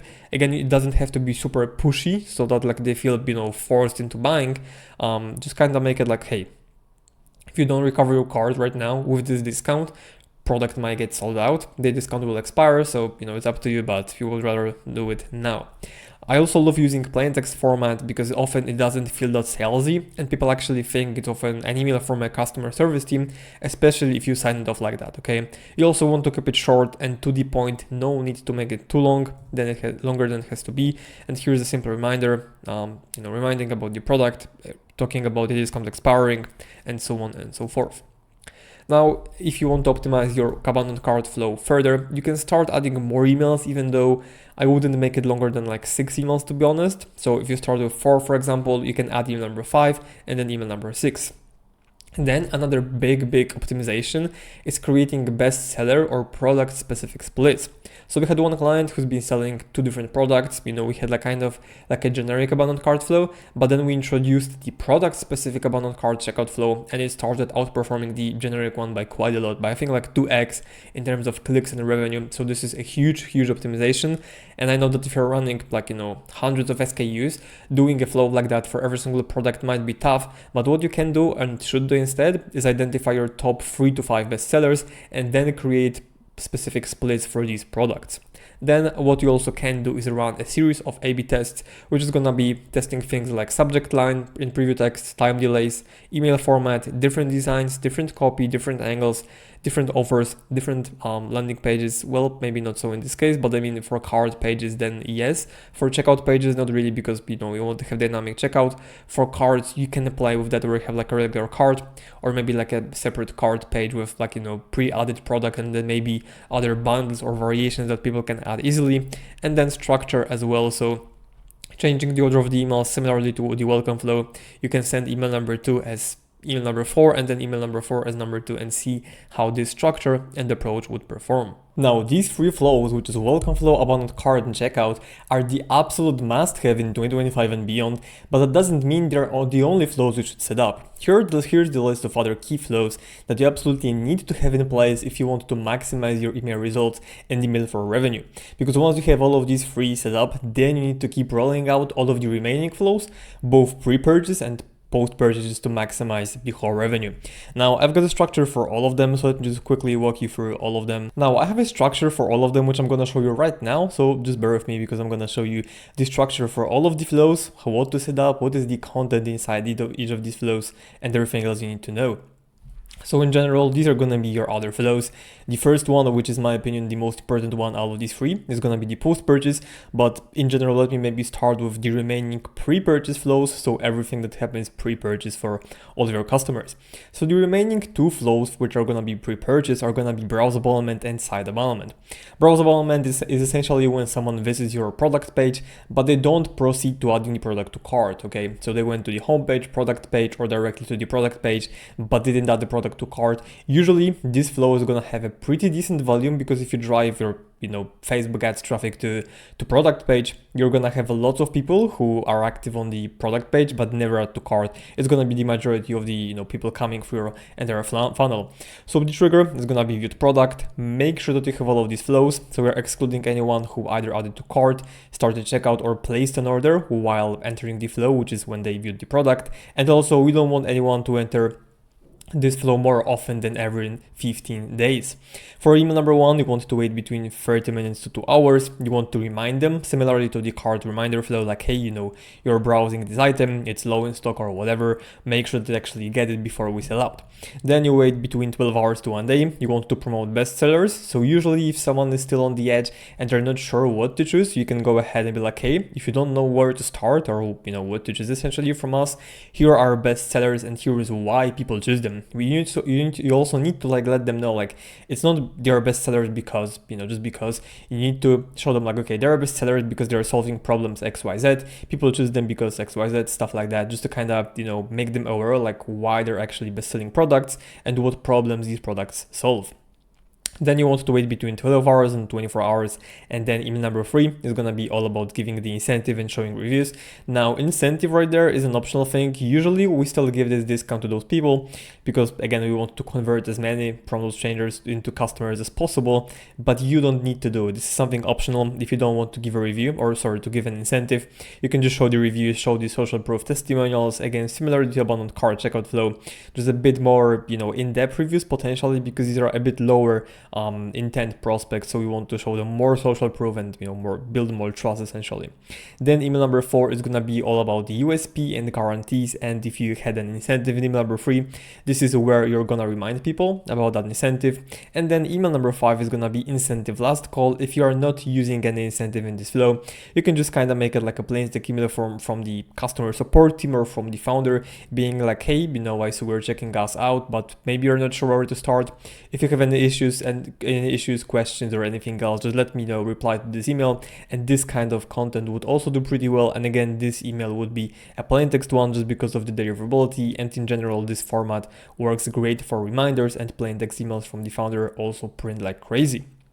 Now, once you have this flow, it's time for the site abandonment flow, which is gonna be, pretty much everyone entering the flow is gonna have the lowest buying intent out of all of your traffic pretty much, just because if someone goes to the home page but they don't proceed to the product page, this is where they're gonna get this site abandonment flow. And you can also see all of the filters right there where pretty much they're similar to the browse abandonment flow, but we want to exclude any previous buyers, so this flow is only for non-buyers. And you also want to show this flow every 30 days maximum to those people that have actually been on the homepage.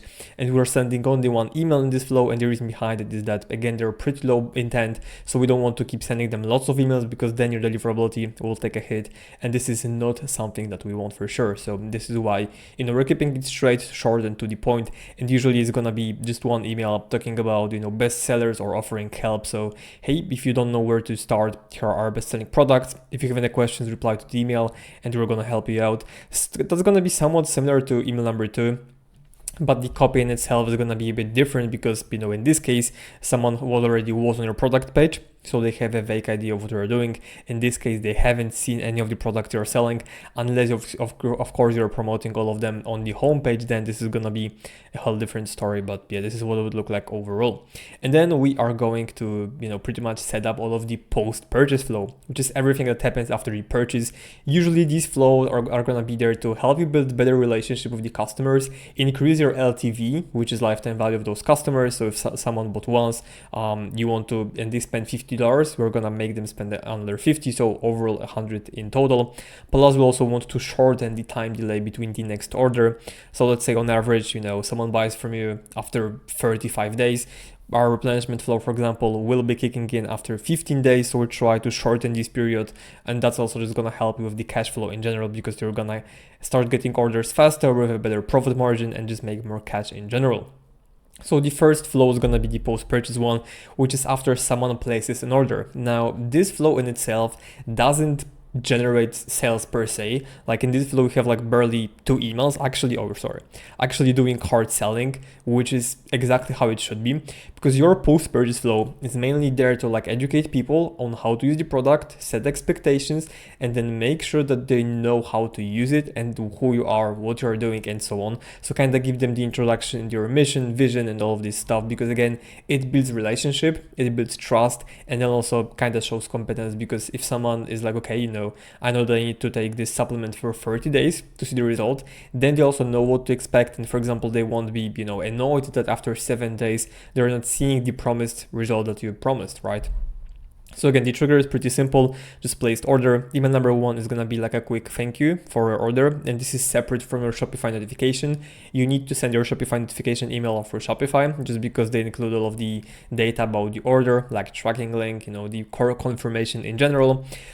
If you want to have a better customer journey, you can add like maybe 5 to 10 minutes time delay before this email, so they get all of the Shopify emails for like order confirmation, and then once they go through these, they're gonna get another email from you, which is gonna be like a simple thank you for your order email. You can also mention like, for example, if you're donating to charity, you can mention that in this email as well. It's gonna be like, hey, you just made a great decision, plus your order also, actually matters, and that kinda is gonna remove the buyer's remorse for that purchase. And that's gonna make more sense if you send email number 2, because if you remove buyer's remorse, if you build all of that, pretty much, like trust across by showing people that like, hey, you paying us is not only you paying us, but you're, for example, supporting a good cause like donating to children, pets, or whatever, then you're gonna try to sell them an email number 2. And I know that I said that in this flow usually you shouldn't do much selling, but this email works exceptionally well as email number 2, and usually time delay can be either 1 hour or 1 day. I prefer 1 hour, and usually the content is like, hey, thanks for your order, we saw it came through.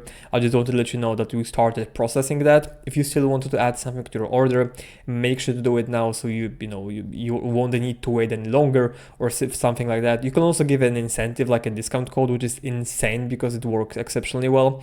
But if not, then non-discount email will also print. We've got clients doing like 10-15% click rate on that email without the discount, and with discount it's even better. So make sure that you have it. Again, it's going to be like immediate cross-sell bounce back email, but it has to be super soft, so you don't need to be hard selling over there.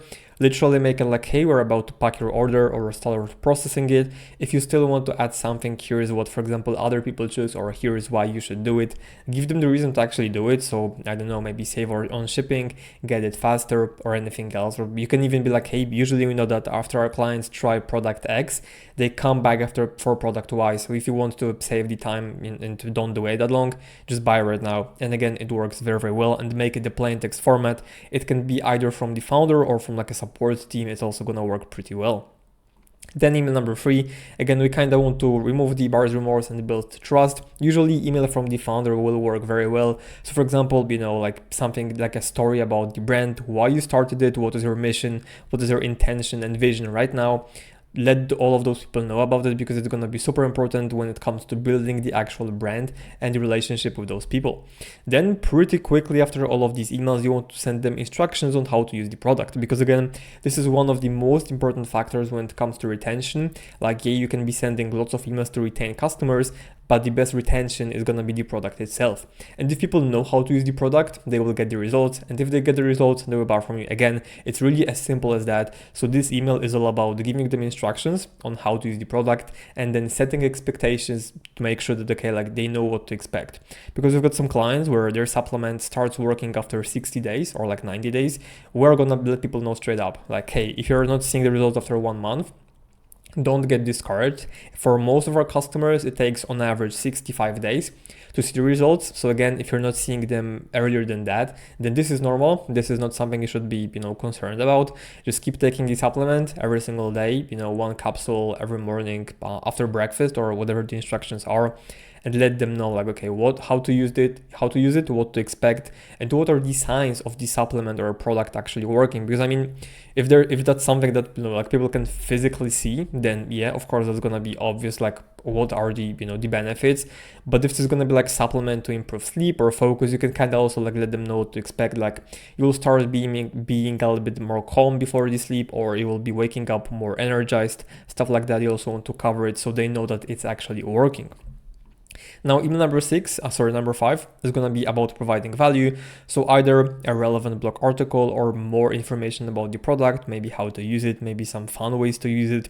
Maybe, you have customers that don't like taking capsules because for whatever reason. You can tell them like, hey, we know that not everyone likes that, but if you don't, here's some fun ways to take the supplement to make it fun and easy. Because again, at this point, you want to make sure that they are using the product in the first place, and then that they're getting the results after using it. Email number 6 is going to be either another cross-sell email, which is going to be a little bit more salesy, which is completely fine because that's going to be like 2 to 3 weeks into their purchase. You're going to be usually cross-selling complementary products, or you can be upselling them to, maybe a subscription, or you can also introduce a referral system, because again, after these, 2 to 3 weeks, people will usually start seeing the results. So they may like the product. If they like it, they're going to refer it to someone, as simple as that. Then the other and last 2 emails are going to be about collecting the reviews and feedback from people. So we don't want to be sending the review request straight away, because there's always going to be someone who is not satisfied with the product. There's always going to be someone who wants to leave a 1-star review. If we send them a leave a review email right away, they're going to give you a 1-star review, and that's not a good thing, obviously. So what we want to do first is ask them to rate the experience within the email itself. We call it NPS, so Net Promoter Score, and we ask people to rate you between 1 to 10 in the email itself. They do it by clicking one of the, usually square buttons, where you literally give them like 1 to 10 ratings. And for example, if they rate you 8 and 8, they're gonna get redirected to the Trustpilot page or product page to leave a review. If they rate you at 7 or below, they're gonna get redirected to fill out the feedback form. This way, you're making sure that you're collecting feedback or reviews only from people who are most likely to leave a positive review. Obviously, there's always going to be a case where someone goes and manually gives you 1-star review or 2-star review or 3-star review, whatever, but you kind of can't prevent that. What you can do is maximize the chance of you getting a 5-star review rather than 2-star review. And you do it by implementing this system, which again is super simple. People click their score within the email. If they rate you 1 to 7 or 1 to 6, you can send them to the feedback form. If they rate you 8, 9, 10, or maybe even 7, you can ask them to leave a review. And after they do it in this email, we have another follow-up email 7 to 14 days later, which is like, for anyone who rated you 7 or below, it's gonna be like, hey, sorry you didn't like it. Here's how you can help us improve the product. Just fill out this quick onboarding or feedback form, and that's it. People who rate you 8, 9, or 10 are gonna get a follow-up email to leave a review. So, hey, we saw you liked our product. It would mean the world to us if you were to actually leave a review, and just help others like you feel the positive impact our supplement had on your life. Again, make sure that you do it because it's super important, especially if you run like a dropshipping store where, for example, you're struggling with Trustpilot reviews or like a Facebook page score. By implementing a system like that, you're just gonna get way more 5-star reviews and way less 1 or 2-star reviews while still collecting the feedback, which is the overall idea behind it. Now let's come back to another flow, which is going to be replenishment. This is going to be mainly for brands which products can be replenished, like if you're selling any kind of electronics or jewelry or clothing. Usually this flow is not going to make sense for you, but if you're selling supplements, coffee, any kind of food, you can send a replenishment flow because people can replenish. So the filter is going to be simple, placed order 0 times since starting this flow. Plus, you also want to exclude all of the active subscribers, because if someone already has an active subscription, it doesn't make sense to send them this flow, because otherwise you're kind of gonna remind them about it. They're gonna cancel that, or if you're giving them any kind of discounts in this flow, they're gonna cancel their current subscription, use the discount, and then they're gonna pay you less, and you will make less money as well, which is again not something that we want.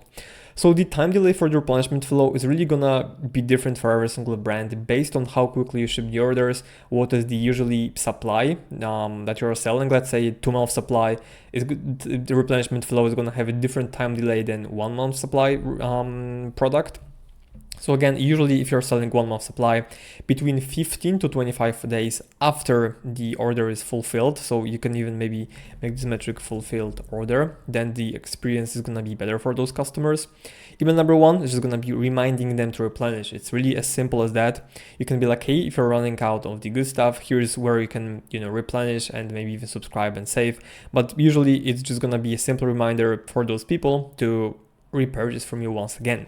Then you want to wait between 3 to 5 days and send them another email, which is going to be, hey, it's time to replenish. Plus you can usually upsell them to a subscription by showing savings as well. So you also want to show the pricing per day, because usually the pricing, even though like $60, is gonna seem like a lot to people, but if you break it down into daily pricing, it's only $2 per day, and it seems way more affordable, and it's just like pure psychology, where people don't feel the burden of making the purchase and spending $60. Instead of spending $60 a month, they're spending $2 per day, which is less than, Starbucks coffee or whatever. Then email number 3 is going to be again after 3 to 5 days, and that's going to be a simple comparison between you and others. And I know that you may be a little bit confused because like someone already bought from you, so why you should be still comparing yourself to other brands. And the reason is simple, is that because if they have a problem and your product solved it, they might start looking for alternatives. So maybe a different brand, maybe a better brand, maybe a cheaper brand. All of these things matter. So again, you still want to compare yourself and be like, hey, we're glad you purchased from us. Here's a reminder as to like why we are the best solution in the market. Plus, if you want to save even more, just buy a subscription and you're gonna be saving 10% every single month or something like that. Then we have a customer win-back flow, which is going to be for those who again have not placed an order since placing their first order. Plus, what you also want to do is exclude active subscribers as well. If someone is a churned subscriber, you can send them this flow as well, but make sure to exclude active subscribers from this entire flow. Now, the trigger is going to be pretty simple, placed order. And again, time delay, similarly to replenishment flow, is going to be way different for how you structure everything you do. If your average time between orders is going to be like 180 days, then time delay of 90 days is going to make sense. But if your average time between orders is going to be like 40 days or 35 days, then you can make it even faster than that. And for example, make it 25 or 35 days, right? Make sure that there is no overlap with your replenishment flow, and make sure to check your time between orders before, creating this flow. Content in itself is going to be super simple. So in email number 1, you can be like, hey, it's been a while, we saw that you haven't ordered yet. Here's why you should do it. XYZ reason. Plus, if you haven't seen them, here are some of our new arrivals. Again, if you don't have any arrivals, just don't mention them. Email number 2 is going to be still highlighting your best sellers. So just kind of probably things that someone already bought, and you still want to be comparing yourself to others. And usually in this flow, I would recommend you add some kind of incentive, because if they didn't purchase after your post-purchase flow and your replenishment flow, then I think pricing can be a bit of a objection before making another purchase. So I feel like giving them the incentive in the win-back flow makes sense. Email number 3 is going to be a simple plain text reminder for the incentive last call plus subscription upsell. And again, in this flow, you can be breaking down your price by daily spend or daily price. This way, you're gonna make your product seem way more affordable. And then last but not least is gonna be your 1 year first purchase anniversary flow. Usually we use it as a replacement for a birthday flow, because we don't like collecting birthday data on the pop-up, because that's gonna decrease the submission rate. We prefer to collect other data, and instead we use first year or like 1 year anniversary or first purchase anniversary flow, where you pretty much send them an email 1 year after the purchase, giving them a gift. And that angle in itself is super powerful. People love getting gifts, they love gifting angles, so giving them, some kind of like anniversary gift is gonna do super well. And obviously the gift itself is some kind of like a discount, free gift with purchase, free shipping, whatever that might be. Just try, different offers, and you can see which one converts best. And then email number 2, usually a plain text founder email, also like acting as a reminder or a last call for the incentive. It's gonna work super well. You can also briefly cover why, you started as the founder of this brand, and that's gonna print like crazy as well. So again, you need to have all of these flows in place on top of your welcome flow, abandoned cart, and checkout, because if you want to have the best results possible, you need to have all of these flows. The top 3 I showed you is gonna be welcome flow, abandoned cart, checkout, and that's why also I broke them down super in depth, because they're the most important flows. But if you want to maximize your results, you need to have all of these flows in place, because again, otherwise you're just gonna be missing out on lots and lots of revenue.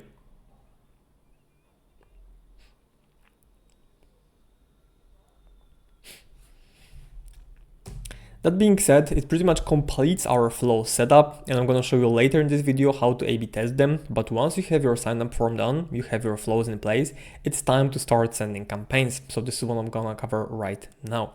You might be wondering, okay, but why I should be sending email campaigns? And the answer is simple than you think. It's just to make money. I mean, if you want to make money, you need to be sending email campaigns. Because the truth is that your list has already a lot of prospects that you can turn into first-time buyers, and a lot of existing customers customers that you can get to order again and increase their LTV.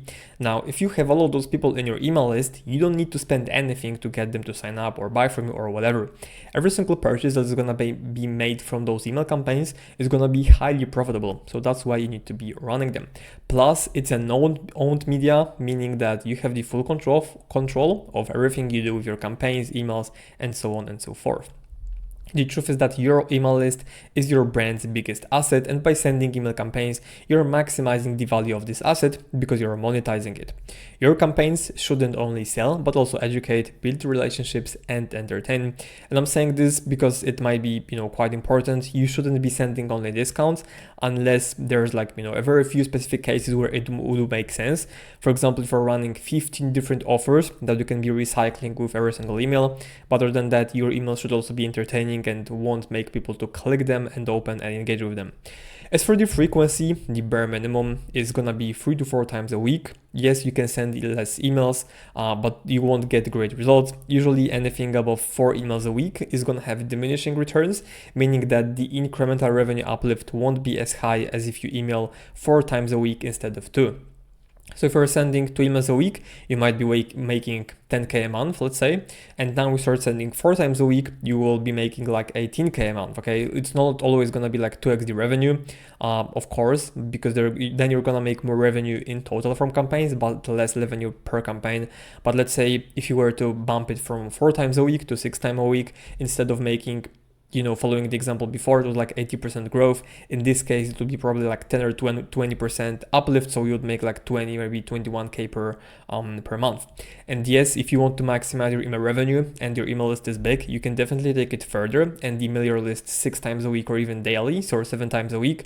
But the important thing to remember is that this frequency is to have a variety of the content and segment your list a bit more. So if you're sending 7 campaigns a week, you can't be sending them every single deal, a new offer.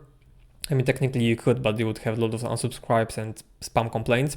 But you need the different content and also segment your list, because if you would be like if you keep emailing your engaged 60 segment 7 times a week, you're gonna shrink for all this because you're gonna get lots of unsubscribes, you're gonna have huge volume of unsubscribes, and the revenue again won't be like way higher than, for example, compared to 4 times a week. So again, I recommend the frequency being 3 to 4 times a week a minimum. Usually the sweet spot is gonna be like 4 times a week, 5 times a week at the maximum, if you can like segment your list decently as well. As for the send day and time, it's honestly pretty simple.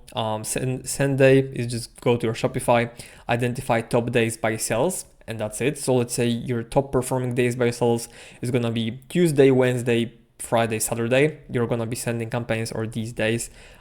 Just find 3 to 4 top days that generate most revenue, then other days, and send your campaigns then. Send time, you could be, pretty much doing something similar. So go for a daily chart, analyze your top hours, and then maybe test them. Usually what we do is we run an exploratory campaign through Klaviyo and test 2 top performing times. You can also test morning versus evening. So for example, 8 a.m. versus 7 p.m. And then you can test the winning variation against afternoon, for example, 1 to 2 p.m. So again, usually if you run an exploratory campaign, you're gonna have 2 top performing times, let's say 8 a.m., 11 a.m., and then you can take those and keep A/B testing them until you find a winner. Now, as for the types of campaigns, like I said before, your campaigns should do more than just sell. So here are some of the main types of campaigns: acquisition campaigns, retention campaigns, relationship building, awareness and education, entertainment, sales and objection solving, and then discounts and promotions. Ideally, the perfect campaign calendar contains all of these, so there's a lot of variety of the content, different triggers for people to purchase, different types of emails in general. That's just gonna make sure that people are on the board of emails that you're sending. Here are some of the email examples, because again, I know that, okay, if I tell you to run some acquisition campaigns, you might not entirely know what to do. So here's a list of 55 email campaigns ideas that you can run, implement for yourself. Again, the first one's gonna be a myth buster, then it's gonna be FAQs, benefit feature focus, problem focus, and I'm not gonna keep reading through all of them. You can kind of go through all of them yourself, just pause the video or whatever, or you can grab the entire guide by signing up below in the video description. But again, just go through all of them. They're all proven to work. Like honestly, at this point, we've sent like thousands of emails and we've tested hundreds of ideas, maybe even thousands of ideas. And these are really the ones that always work. And this is like our bank of evergreen campaigns that if we don't know what to send, we are just gonna take one of these, see what's been performing in the account before, and kind of reiterate that because we know it's a winner already. Now, as for the content and how to structure that in itself, usually the way to go is to create a campaign calendar. Start each calendar with marking your send days. So like I said before, identify top days in terms of the revenue, and then you mark them in your calendar because this is when you're gonna be sending those campaigns. Then go to a website like nationaltoday.com and identify any holidays or international days, and then add them first if they make sense. So usually there's gonna be stuff like 4th of July, Labor Day, Christmas, Black Friday, or whatever, but maybe some unconventional holidays like, Friendship Day or International Chocolate Day or anything else. But again, only add them if it makes sense for your brand. If it doesn't make sense, don't force it. People are gonna sense that it's gonna be forced. You can be a little bit more creative with that, but again, make sure that you go for these.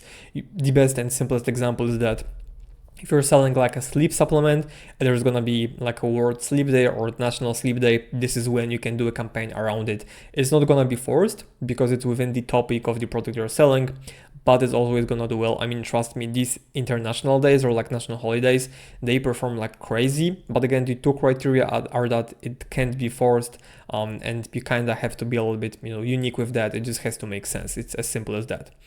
Then what you want to do is go through your flows and see if there are any specific angles that outperform the others. Then you also want to go to your previous campaigns and do the same. So what I mean by that is, if you remember all of the flow charts I walked you through, let's say in your welcome flow, you have social proof, objections handling, USPs, incentive, all of last call, all of that. Then you can kind of see which emails are doing the best. Let's say your social proof email is doing great. Then what you want to do is take it and implement it into your campaign calendar as a reviews feature, testimonial feature, success story, and so on. For campaigns, I mean, it's pretty similar. You do the exact same thing. So you can go through the last 30 days, 90 days, 365 days, even all time, and then identify top performing campaigns by sales. And then you can kind of replicate them on a monthly basis. I think it's a decent frequency to keep not reinventing the wheel, but keep pushing those proven angles every single month. Then what you want to do is make sure to email your engaged segment at least 3 times a week. Each week you want to have at least one plain text campaign, and that's like the brief starting point for creating your campaign calendar. Here's an example for one of our clients. So you can see that here's the 3 reasons why our product is the best. Here's the fun testimonial. Here's Independence Day sale, so it makes sense. Hottest color of July, buy one get one. So kind of like a promo campaign. There we are pushing 2 new colors as well. Safety about our product, so it's gonna be again educational campaign. Then baby shower season, we are pushing gift sets. I can't find the pacifier, so kind of like the objection handling campaign, where if someone had been trying to find the right product and they couldn't find it, we're gonna put in a testimonial because we know that social proof works great. What's in your diaper bag, kind of like infotainment or educational entertainment campaign. Then we're introducing the pretty much like the real campaign, just showcasing the review of a customer using the product and explaining how it works. Then the colors of the summer, so again like kind of a soft campaign.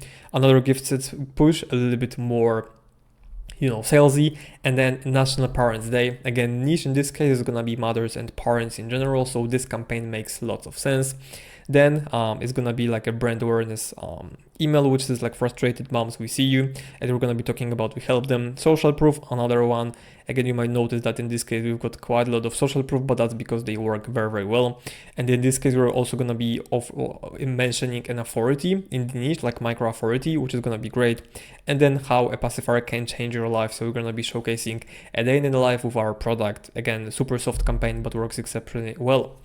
Now, as for the segmentation, you want to keep it simple and you want to go as broad as possible. Now, that doesn't mean that you should be blasting your entire list and getting a 20% open rate.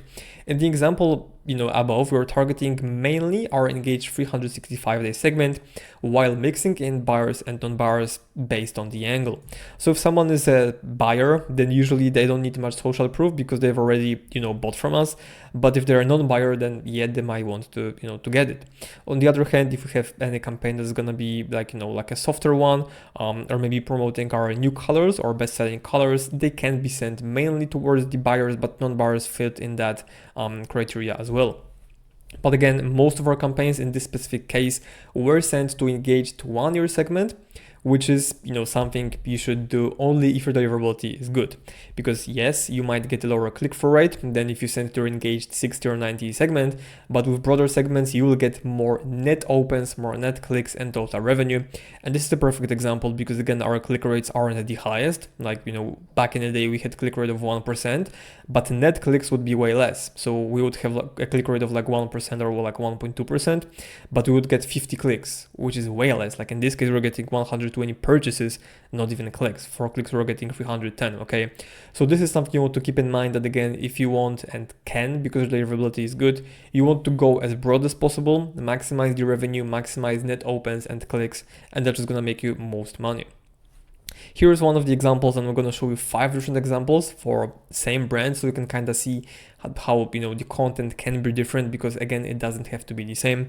So here's first example of the campaigns. We're talking about our process essentially, so how the product got started, why it was created in the first place. Very quick campaign. So header, again, pretty simple structure, header, subheader with call to action, short copy, very readable, very nice, and then infographic. And I'm also going to cover what all of these mean in the design module later on. But again, the design itself super simple, just showing the product with a simple header and then benefits with bullet points, call to action, and that's it. So again, this email was more like an educational one, talking about best kept secret for your skin and like what we're using to create our product essentially. Then it's gonna be reviews, so super simple. The glow that made thousands ditch every other tanning product, shop now. Very nice social proof below the button, and then just showcasing the review of literally shop now. This is super simple, but it works very, very well. Just showing these reviews straight up right away. Don't add any fluff or anything like that. Just make it really, really to the point.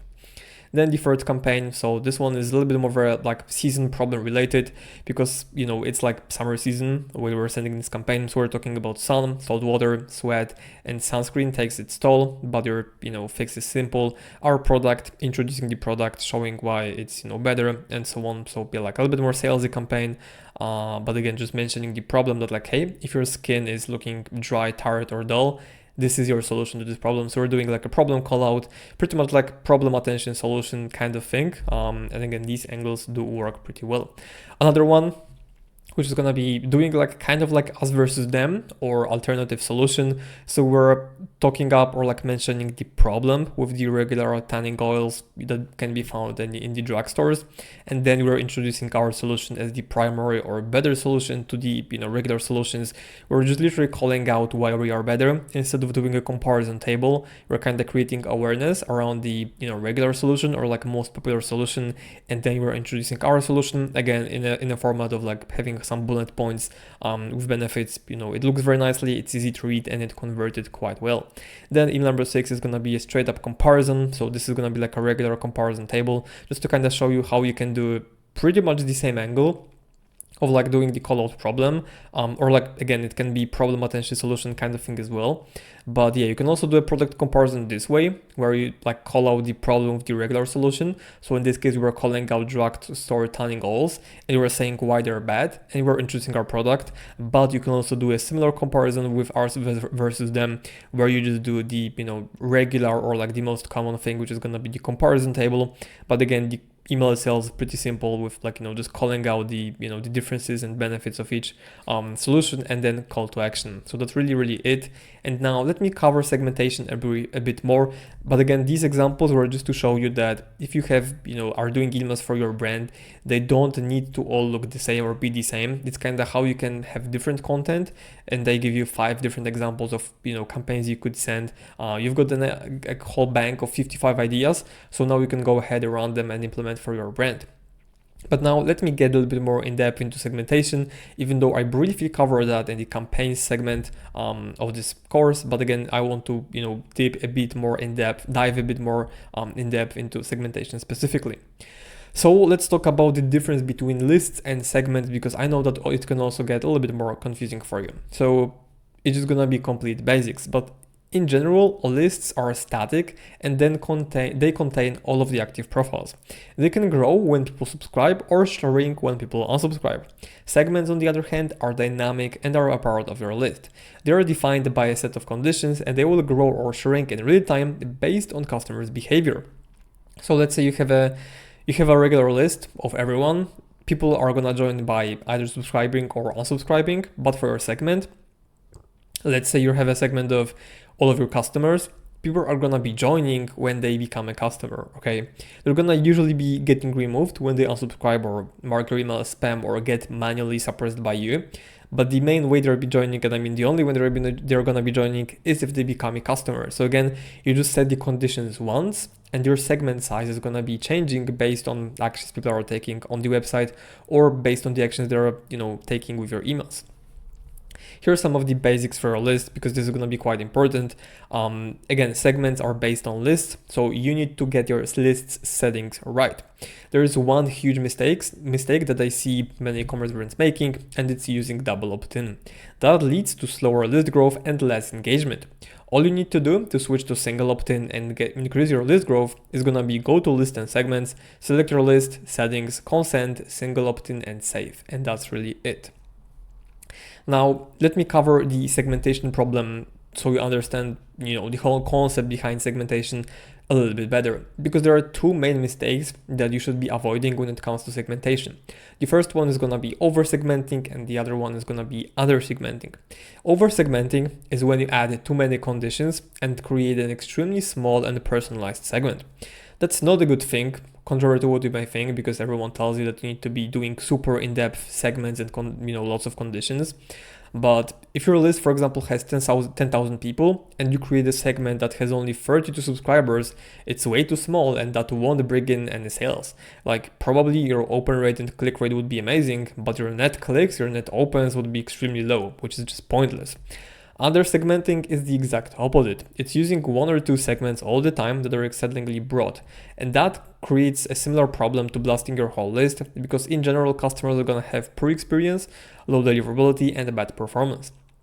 Again, under segmenting can also be done the right way, where you target engaged 1 year people, for example, or engaged 2 years. But the only thing that matters in this case is going to be your deliverability and then of course revenue.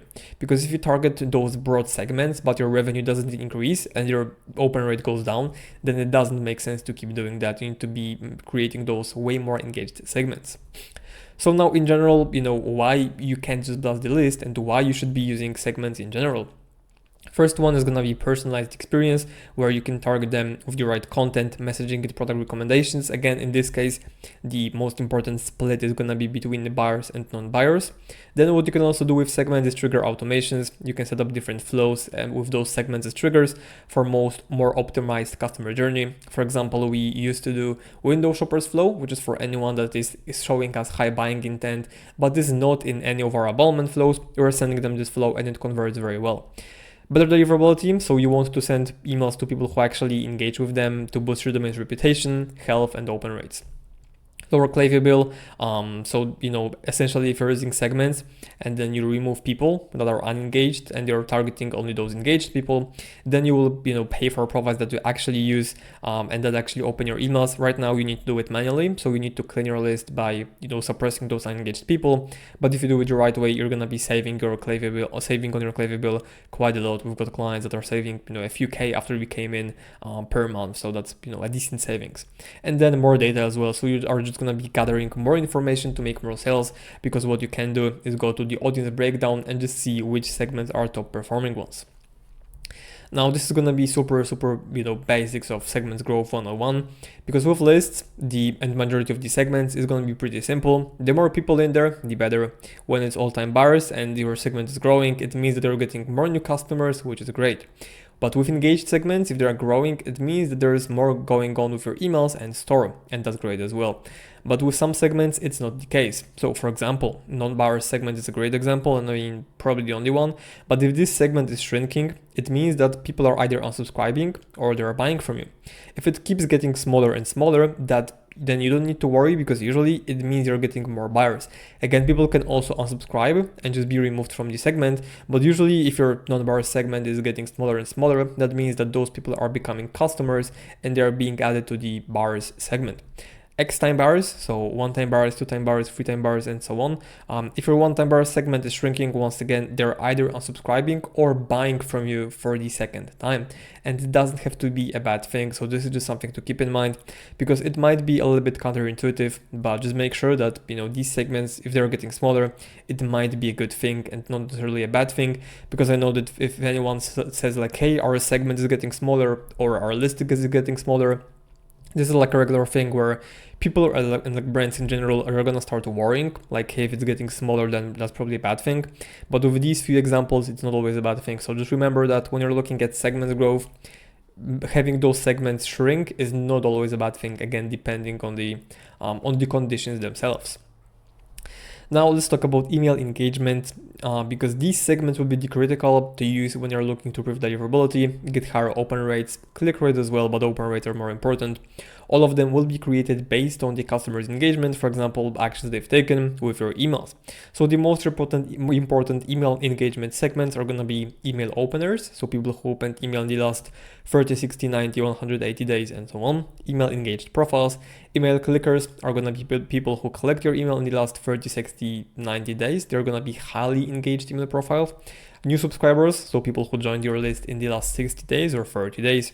Bounces, people who bounced email at least once over time. Spam complaints, so usually Klaviyo auto suppresses anyone that marks you as spam automatically, but you can still have this segment just to kind of measure that if you want to, but it's not a must-have because Klaviyo does it for you. And then unengaged, so people who received at least 10 emails and they opened none of them in the last 90 days. Usually you want to be excluding those people because they're gonna be making your deliverability worse and worse. Now, there's also something called store engagement. So this category allows us to see how customers interact with your store and what specific actions they are taking on the website. Typically, this can bring in a lot of conversions. Most important store engagement segments are going to be product viewers, so people who viewed product at least once in the 30 days but didn't make a purchase. Abandoned carts, people who added to cart in the last 30 days didn't make a purchase. Same goes with checkout, people who started checkout the last 30 days but didn't make a purchase. Recent buyers, so people that placed an order at least once in the last 7 to 15 days. Potential purchasers, so people who viewed product, added to cart or started checkout at least 2 times in the 30 days but didn't make a purchase during that time. And again, this is a segment we use for our window shoppers flow as well. We just add more conditions to make sure that we are excluding anyone who's in the any of the abandonment flows right now. Buyers reactivation, so people who placed an order at least 120, 50, 80 days ago, but they didn't make any purchase in the last 60 to 90 days. And then VIPs, so people who purchased from you at least 5 times, or their revenue is at least 5 times your AOV over all time. Now we can also do segments based on properties, and properties will have its own use case depending on what exactly you might need. These can give you a lot of insights into your customers' demographics, but also their purchasing journey. You can also create properties inside specific flows and assign them to people based on these. So for example, you can tag anyone who's gonna be entering and exiting your welcome flow.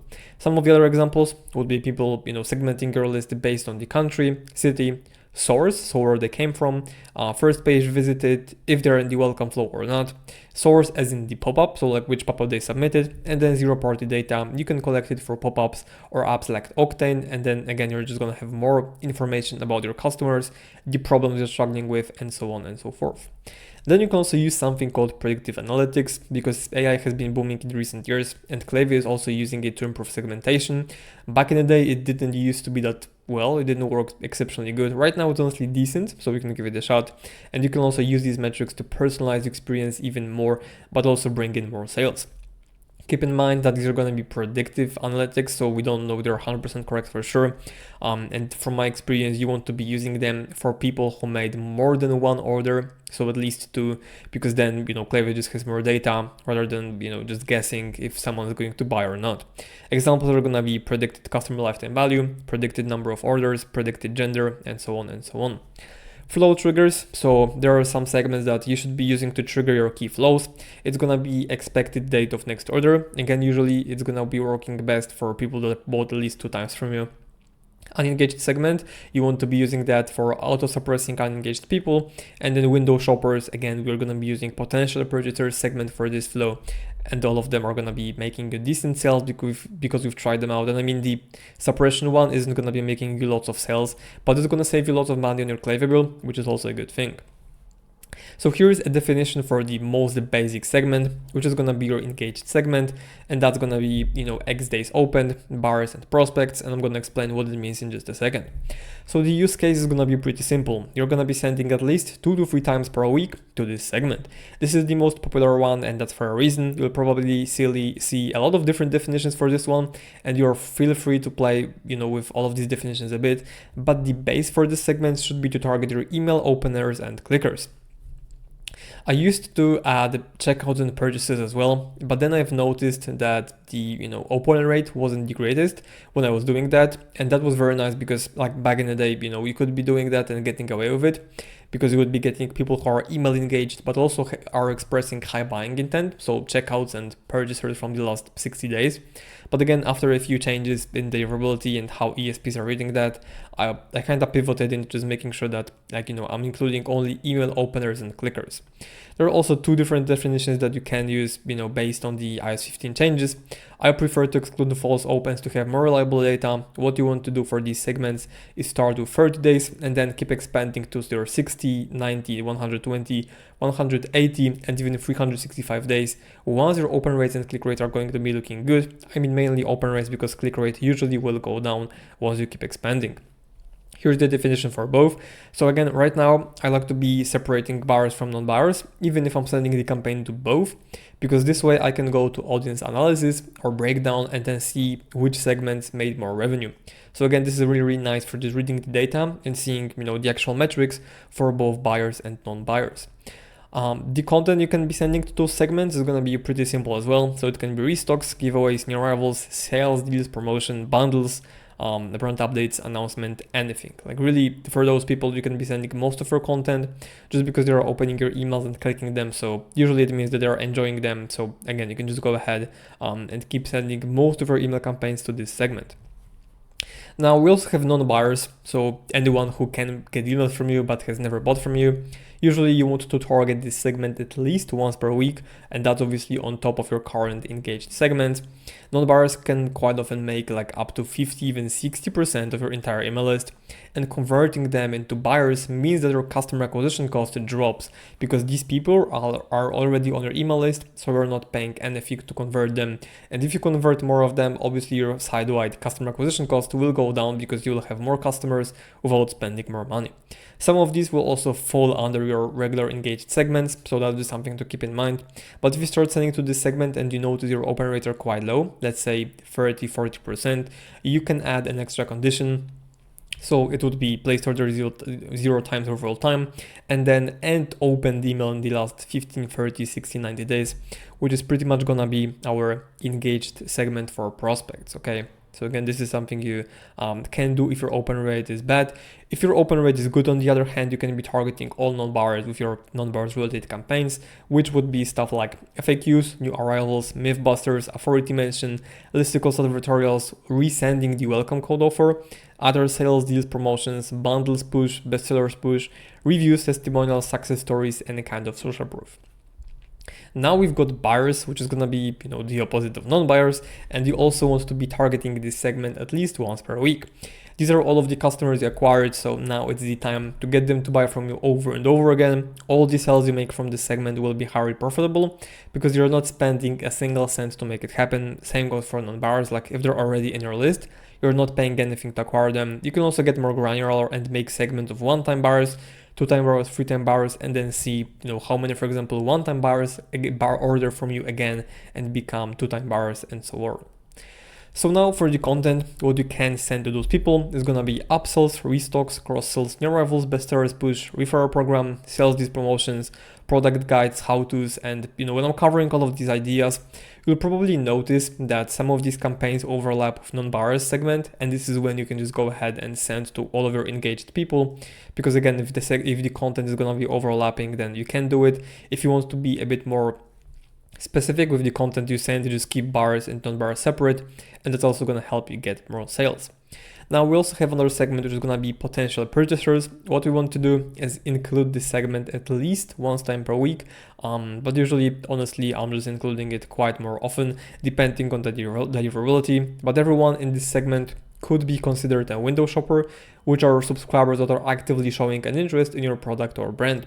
We want to include them whenever sending a campaign to non-buyers or engaged segments that fits these people.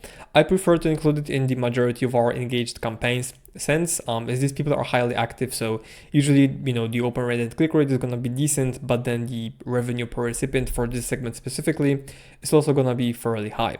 This is also going to be the same trigger you can use for window shoppers flow, but remember to add more filters and exclude anyone who's going to be in any of the abandonment flows.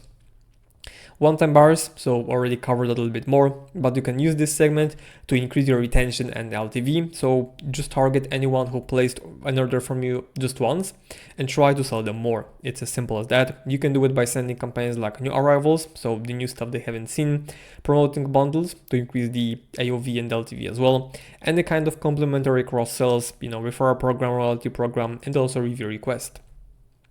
Buyers reactivation and winback, you can also include this segment to your list at least once per week.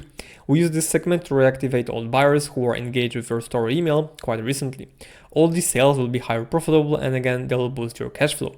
There's multiple variations of this segment you can test. For example, buyers from the last 1 to 3 months, 3 to 6 months, 6 to 12 months, buyers reactivation, and then recent buyers reactivation. Here's an example of buyers from the last 31 to 90 days. We're excluding anyone who made an order in the last 30, just to have better data. Then again, buyers 3 to 6 months. We're excluding anyone from the previous segment, so anyone who bought in the last 3 months. And then buyers 6 to 12 months, again excluding anyone who purchased from you in the last 6 months. Here's the buyers reactivation segment. So this one, it also includes some kind of email engagement. And then a recent buyers reactivation, so we are not including any kind of email engagement, just trying to engage those buyers and increase your LTV in general. There's also a segment of VIPs, which you can also use like once per week or so to send them a campaign, because these people earn their status and you need to treat them like VIPs, so we don't want to be sending them lots of emails. But what you want to do is stay on the top of their mind, so send them exclusive content, flash sales, and then useful resources as well. Because again, even though they're already existing customers or VIPs, you still want to be building and having good relationship with them so that you stay for longer. You can define this segment either by the number of orders or revenue, so it's either gonna be 5 times order or 4 times order, or 5 times AOV or 4 times AOV, whatever the number is gonna be. I usually recommend to make it like 4 to 5 times order / AOV.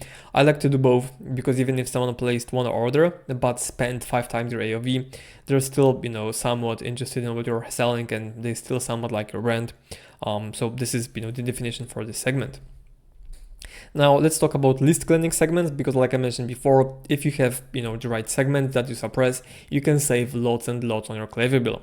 And also, just like you include segments while sending the campaigns, you should also be excluding them on top of suppressing them already. And there are really 4 main segments that I recommend you always exclude from your campaigns and suppress them. That will help you save on your Klaviyo bill, but also improve your deliverability.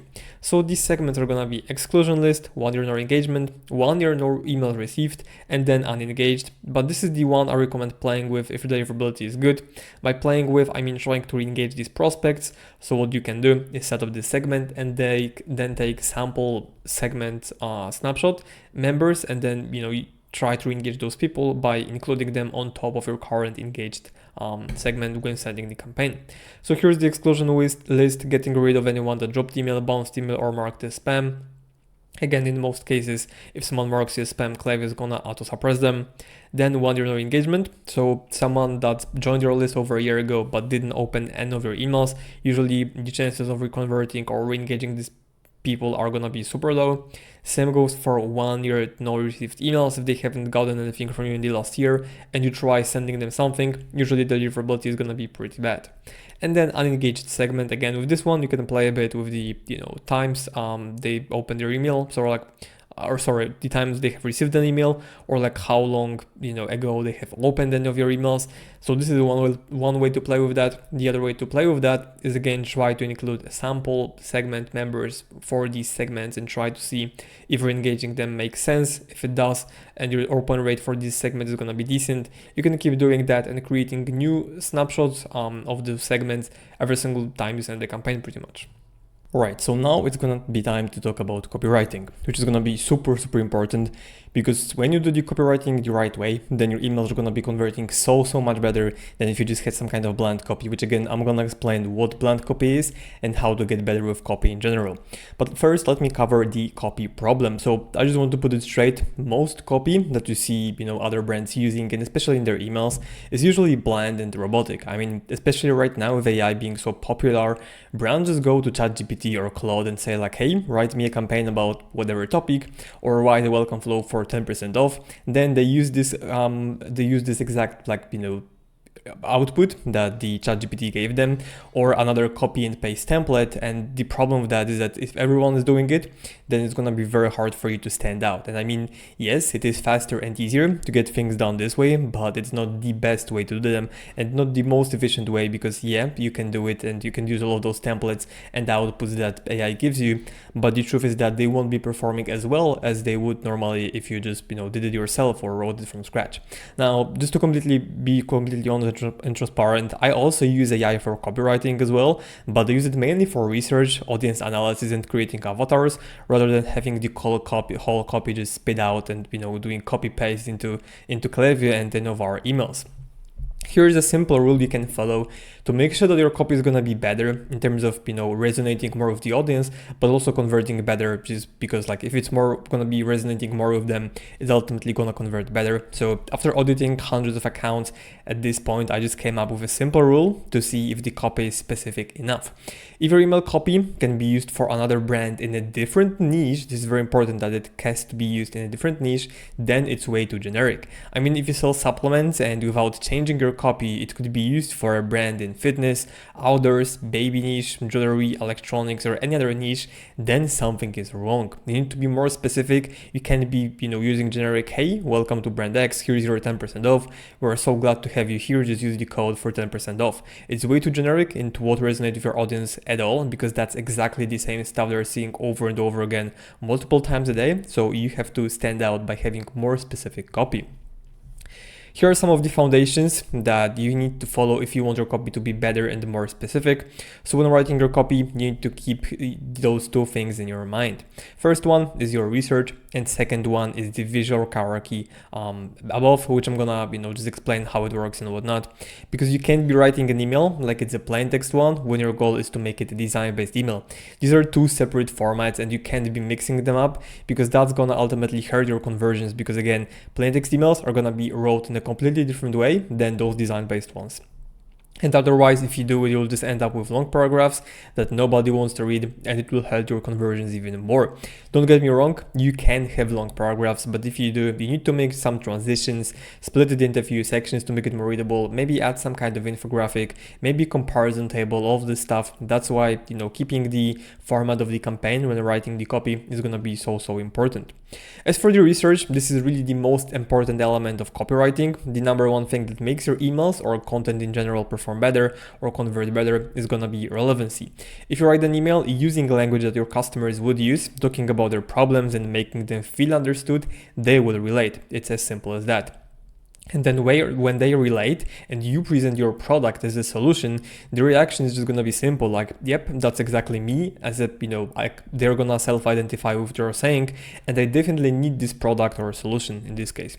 You need to know the following about your audience, which is gonna be, you need to know their fears, dreams, wants, frustrations, any possible objections they might have, any risk associated that is on their side when they're buying, because there's always gonna be some risk on their side, and then any kind of power parallel words and avatars, which is going to be like name hijacking. For example, if you're in the business space and I were to use, Alex Hormozy as a like comparison or as a, power avatar, then you would relate to that content a little bit better. For example, if this video would say, here's what Alex Hormozy says about your marketing, you would be more likely to believe and you will resonate more with me just because you know who Alex Hormozy is. So name hijacking and using parallel words and avatars is going to be super, super important. An example of a parallel word in the case of e-commerce would be stuff like lifetime value, profit margins, repeat orders, time between orders, retention rate. All of these words are going to resonate with you because you're in an e-commerce space, so you know what these are. Even stuff like AOV, customer acquisition cost, all of this stuff. If someone is not in e-commerce, they're not going to know what that means, and that's fine because, for example, they're not my target audience, but e-com brand founders are. So again, having those words is going to resonate with you more because you're going to be like, yeah, this person at least knows that, what profit margins is in the first place, because many people don't. Cost of goods, time between orders, all of these things that you're gonna be like, yeah, actually this is exactly what I need, so let me just see what they have to do or to offer. Now, in terms of evergreen objections, there's always going to be, you could apply them to any niche pretty much. That's because they're evergreen. It's really as simple as that. First evergreen objection is I don't trust you, which usually can be solved by showing some kind of social proof. It's the same as other products. Is it going to work for me? Does it also work for others? It's a little bit too expensive or just not worth it. I don't see the value in that. I don't need it. I will buy it later, or I need more time to do research or think about it. And then I still have a few questions about the product, which is going to be your FAQs. Now, as you have those evergreen objections, you can also have some evergreen campaign ideas, which again, there's like gonna be 23 of them that you can just use to solve these objections. And before in this video, I showed even more campaign ideas. There's like 55 of them. So you can just go ahead and implement all of them pretty much. But yeah, these are like pretty much proven to work across any niche, any brand. So just go ahead and, apply them for your brand specifically. Now, there is also something called acquisition campaigns and retention campaigns, and they're simply just, split on what the goal of the campaign is. For acquisition campaigns, you will want to mainly target your non-buyers because you want to acquire those customers, so turn them from, list subscribers into paying customers. If your deliverability is good, you can go ahead and go broad, so target literally all of your non-buyers. If it's bad, just target engaged non-buyers, which, I have a review of exact definitions on that, but you also saw, those definitions in this video, in this guide or course for this matter. So you can just, review it or rewind it and then watch, how to create this engaged non-buyer segment. But then for angles, you would want to target the same objections as you usually do in your flows, specifically in your welcome flow, because your welcome flow is tailored to non-buyers and it's meant to convert those new subscribers into paying customers. Here are some of the examples you can use for acquisition campaigns.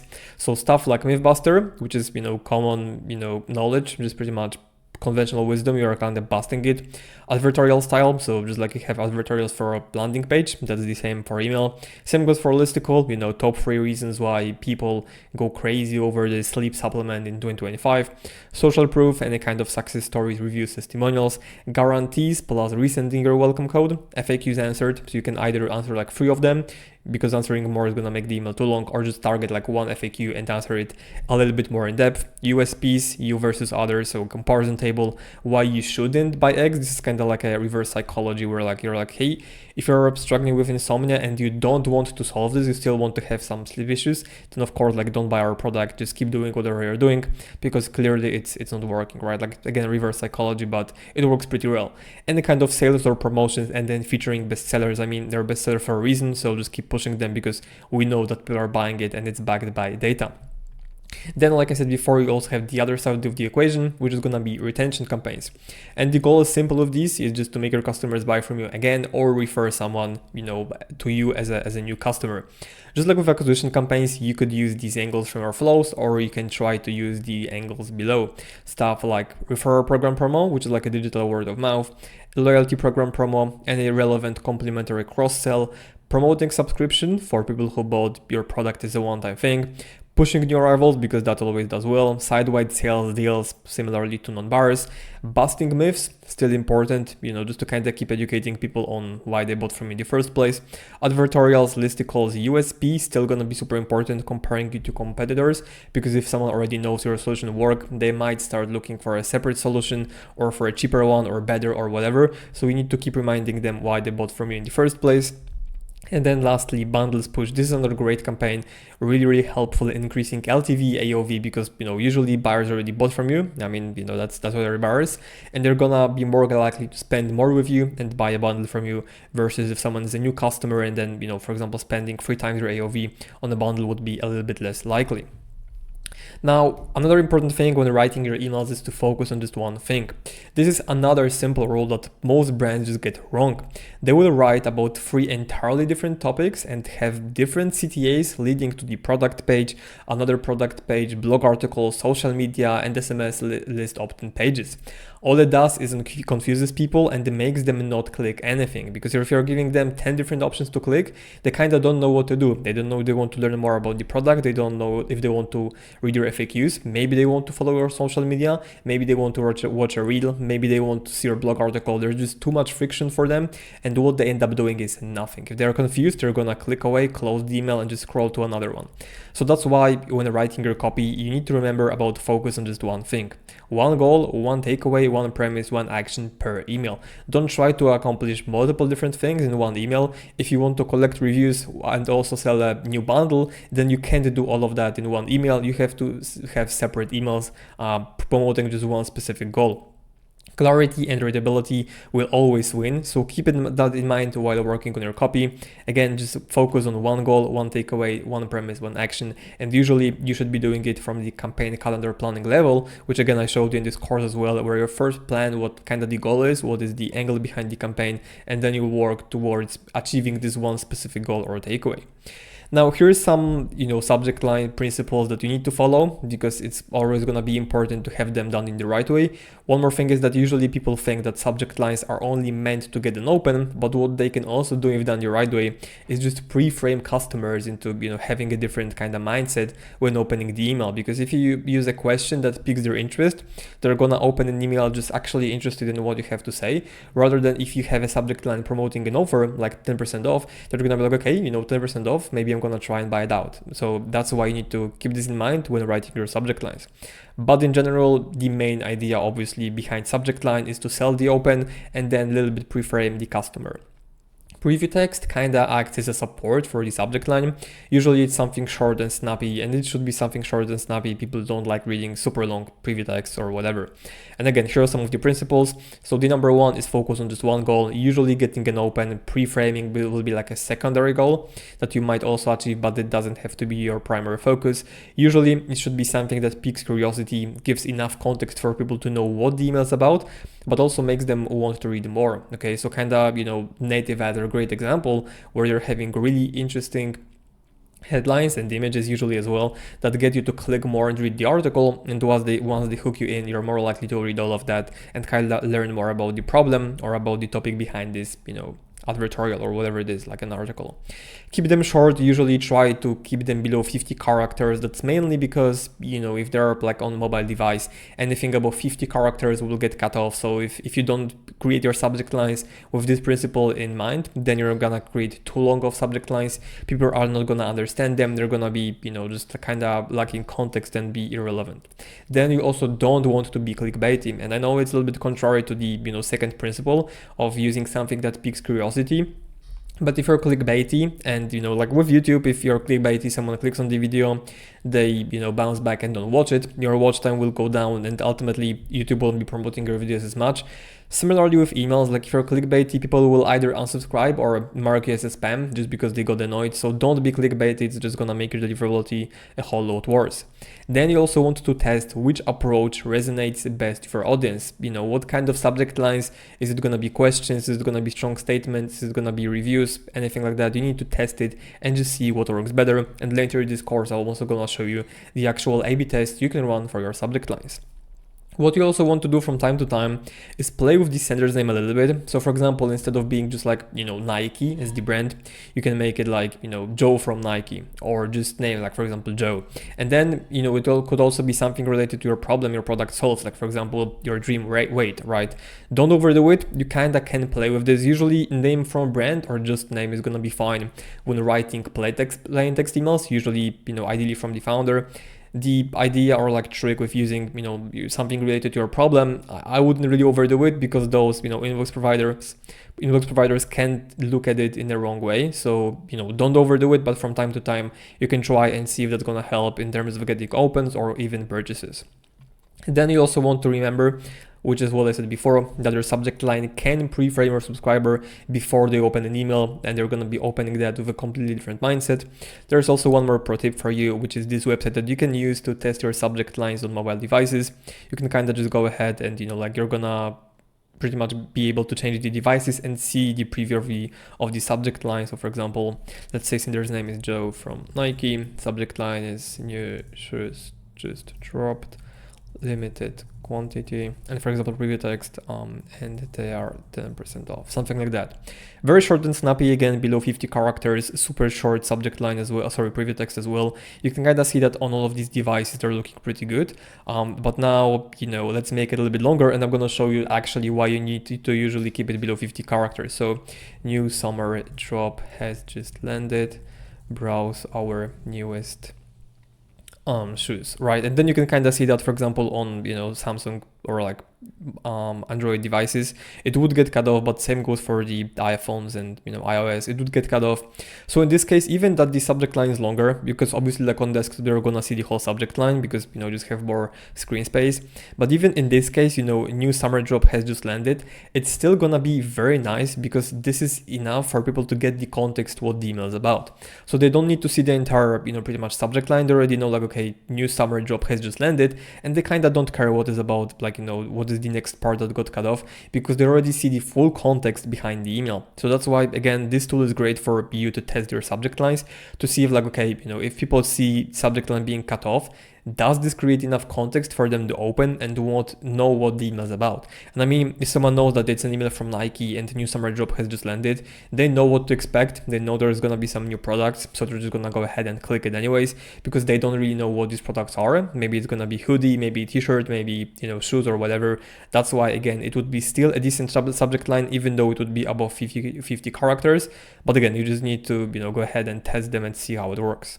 Now, once you have used this tool, you can also go ahead and just take some of the ideas from this course for you to kind of test and for your audience and see which ones work better, because these are the actual subject lines tests that we can be running and we usually run for our clients. So some examples would be subject lines with emoji or without emoji. It's really as simple as that, just including it at the beginning of your subject line. Bold statement versus question. So bold statement is, here's why we're the #1 best-selling RP Fire brand, and then question, wondering which preferred brand to choose. Including specific numbers versus no numbers. So specific number would be 4,923 reasons to try our product. And then the other one would be thousands of customers trust this lipstick, for example. Urgency versus no urgency. So only 24 hours to left for 10% off, or no urgency, a little bit softer, like how about 10% off product X.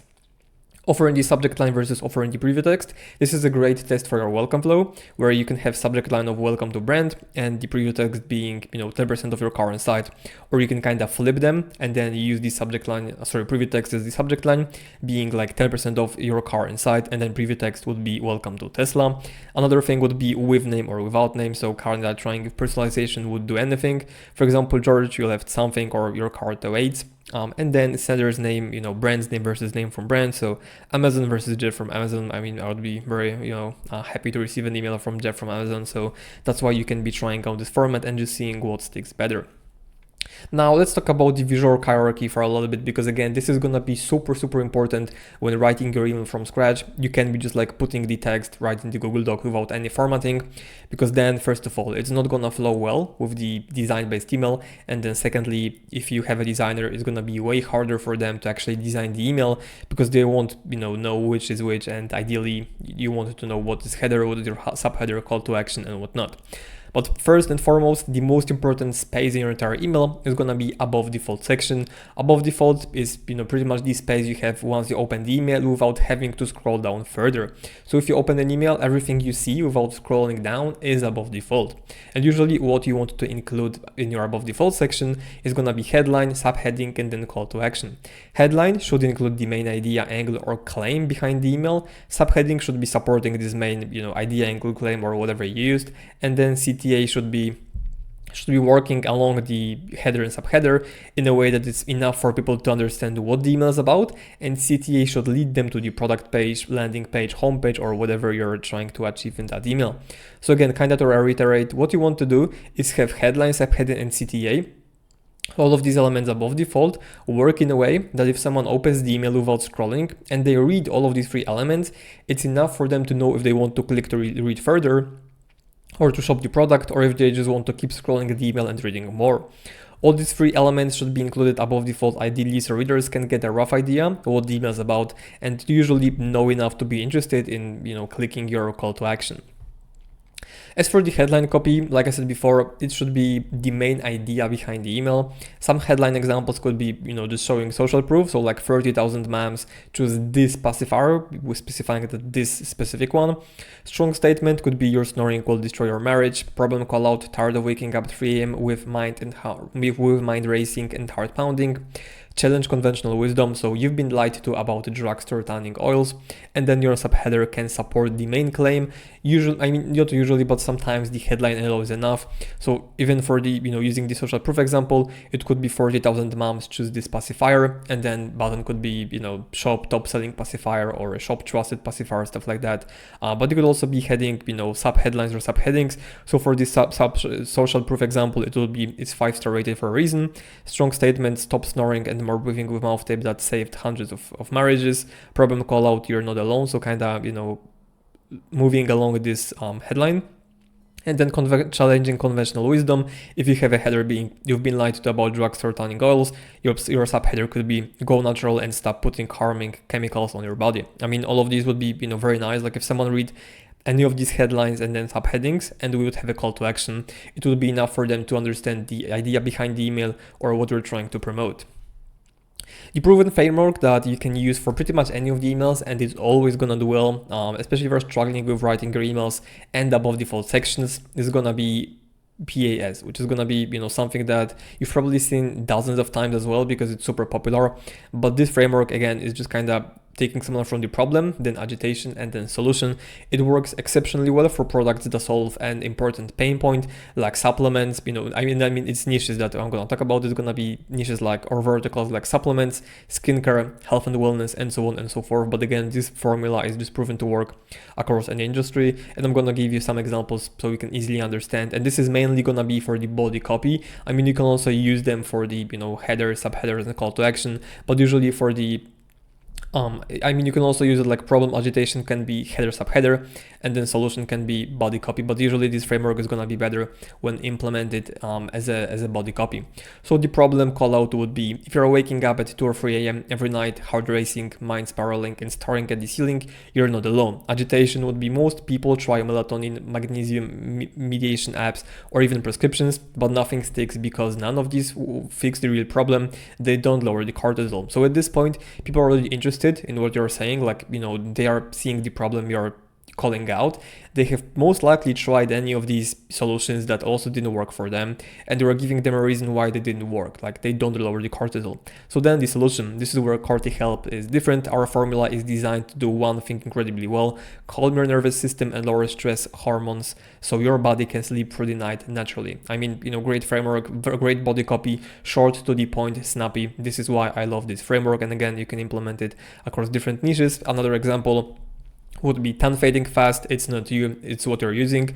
Again, that kind of piques an interest. It's also be similar to IDA framework, which is attention, interest, desire, action. But in this case, we're using PAS because I feel like it's going to be easier to explain and start with. Agitation is going to be your skin isn't getting what it needs. Tanning can leave skin dry, dull, and stripped, especially when you're using products with harsh chemicals or synthetic oils. Solution, here's how to fix it. Feed your skin while you tan. Our 100% natural and organic tanning oil is rich in urocin seed, beta-carotene, and vitamins A and E. It helps your skin hold onto its glow longer by deeply hydrating and nourishing as you tan. So again, a problem, agitation, solution. We're kind of showing them, calling out the problem, agitating it, and then giving them solution, and also reason why this solution is going to be different or why this solution is going to be better. Another example, which is going to be super short: problem, feeling the summer heat, agitation, you're not the only one. When temperatures spike, the inside of your home can feel stuffy and stale. Solution: and XYZ brand tower fan was designed for days like these, with customizable breeze settings and ultra swim design, and the built-in timer, it brings cold targeted airflow exactly where you need it. So that was pretty much it for the, like PAS framework. Again, it's super nice to use both as above default section and body copy as well. But if you want to expand, even further on the main idea behind the email, this is where you would do it in the body copy. The mistake most people make though is just pasting a wall of text and calling it a day, because it's not readable at all. And what you will usually want to do is, just pretty much have them split into multiple sections so they're more readable. And I'm also going to show you how to do it later on. As for call to actions, because I didn't cover them before when talking about the, all of the frameworks and everything else, follow the rule of one thing to focus on here. Don't overcomplicate things. Make your CTAs flow with the headline, subheader, and body copy. You can try or, test and mix different types of call to actions. It can be direct call to actions like shop now, try it now, claim 10% off. Soft call to action, so explore XYZ, learn more, check it out. Benefit driven, get rid of my acne, choose clean ingredients, let's fix my sleep routine. Again, all of these work. You can try all of them and see just what resonates better with your audience. But again, you want to make sure they're flying pretty nicely with everything you had in your email before. As for personalization, this is another topic that a lot of people cover. A lot of brands ask me like, hey, should we personalize our emails? But in reality, the basic personalization isn't really that effective. And I mean, you can include someone's name, but that won't really increase your conversions. Usually people know that when you're sending them an email, which is especially marketing email, and you include their first name, they know it's automated. Like, come on, like you didn't write their name, manually and didn't send the email just to them. They know it's, automated. And I'm not saying it doesn't work, because again, you can try it in the subject lines, but it won't drastically increase your conversions, which is ultimately what we want to do and how we want to use personalization. What you should do instead is personalize your content by being more relevant. And I've been talking about relevancy quite a lot in this module and in this course in general, but that's because it's super important to actually be relevant, because that's just what sells more. That means talking to your prospects like you know them super well, and I mean all of their problems, desires, frustrations, goals, etc. This is why I said why research is so important. This way, your subscribers will feel like you're talking to them rather than just blasting some AI copy which is not relevant. You want to personalize through research and trying to talk to them like a friend rather than using just first name, which everyone knows is automated. Now, once you have the copywriting, covered, it's time to actually start designing emails. So here are some of the principles you want to follow when doing your designs, which is going to be making it readable and skimmable. Again, people don't read, they do read long emails, but usually they prefer to skip or like skim through them. Then you also don't want to be afraid to have free space or some extra padding. I've seen multiple cases where brands would try to put as much content in as small, as little space as possible. That makes everything like cluttered and it doesn't flow well. It doesn't look well as well, and conversions are down because all of that is just confusing. So don't be afraid to have some extra padding, nothing wrong with that. Optimize above default space, already covered that with the copy example, and I'm also going to be showing you those examples visually in this module. Make sure they're both desktop and mobile friendly, because right now there's like a trend that everyone talks about making designs mobile friendly, make them mobile friendly, and I mean that's true, but for emails I think like still 40% or like 50% of people open them on desktop, so you have to optimize your emails for both devices. Fast load time, so you can't upload the slice of email with 5 megabytes because it's gonna take forever to load. And then you also want to use infographics, charts, tables to make the email readable and skimmable, and just ultimately it's gonna convert better, and you're kinda able to show more USPs or benefits while using less space and making it just a little bit more engaging. Here's the one thing that you probably need to remember from this video, which is going to be the visual hierarchy for your email. So the hierarchy goes like logo, obviously. I mean, in this case, maybe it takes a little bit too much space, but again, your logo shouldn't be taking a lot. Headline, subheading, button called, above default section, some kind of image or section break, email body copy, button, collection links, USB, footer with 3 icons, and then logo, unsubscribe section, and mission statement. All of this is really everything you need for your design emails. Just follow this simple hierarchy. Again, it's not a template, it's hierarchy, because you can play with that. I mean, in some cases, you can put an image behind the above default section, so behind the headline, subheading, and button. Sometimes you can put it above the button just to kind of, make emails a little bit different. Sometimes you can open with an image. I mean, there's literally a lot of ways to do it. But again, just make sure that you follow this visual hierarchy, because it's usually going to be optimized for conversions. Now I'm gonna break it down step by step because it's gonna be even more, digestible for you to understand it. Subject line, like I said, sells the open. You can also prefer a customer. Preview text supports the subject line. Headline is the main idea, angle, claim behind the email. Subheading supports the main idea, claim, or whatever. CTA should flow in, with call to action, with header and subheading. Email body should be where you expand on the idea, and then final call to action. Again, I know it was in the copywriting module, but I want to reiterate it right now so we can actually visually see, how it should be playing out and what it should look like, and why I'm usually structuring emails this way. Because again, if someone opens the email, they see all of that, they're able to click. If that's not enough for them to click, but they're interested in what you're selling or, saying, then they're gonna read the email body and click the button over there. And then again, if someone, for example, are promoting one product, let's say trousers, but you have multiple other collections for clothing, it could be t-shirts, jackets, or whatever, and someone isn't really interested in buying trousers from you at this point, but they, for example, want to buy a jacket, you're giving them an option to do it by just clicking your collection link. So that's why they're so important. We've actually A/B tested including and not including them, and having those collection links in the footer boosted our click rate by like 30 to 50% in the best case. So again, you always want to include them in your emails. Now, obviously, it doesn't have to be your whole email. You can keep on adding additional sections. If you want, you can keep adding like 1 or 2 sections to the template above, which is to this one. Instead of, having those collection links like in the email, you would have another section right there below the second button. Or if you didn't have the first button, below this button, essentially, after the button, after body copy, you can keep adding more sections if you want to add more. And if you're wondering what kind of sections you could add, there's going to be stuff like reviews, USPs, comparison table, featured products, photo collage, featured collections, or just more email body copy if you want to make it a little bit longer.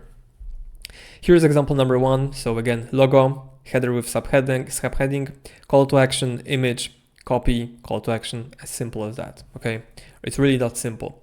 Another example, header, subheading, call to action. So winterproof your eye care routine, easy steps to keep your eyes healthy and hydrated this season, explore more. Again, if someone is struggling with this problem, they're gonna be already interested in clicking this button. If not, we have a section break with an image, a little bit body copy, showing the benefits in a different way. So instead of just making bullet points, we kind of make it a vertical thing, which again is just easier for people to read. Plus we have icons, plus we have bold and different color of the benefits, so it's more skimmable for them. And then again, call to action. In this case, we don't have collection links because it's a one product store, so it doesn't really make sense. But what we have instead is gonna be logo and then some USPs with icons as well.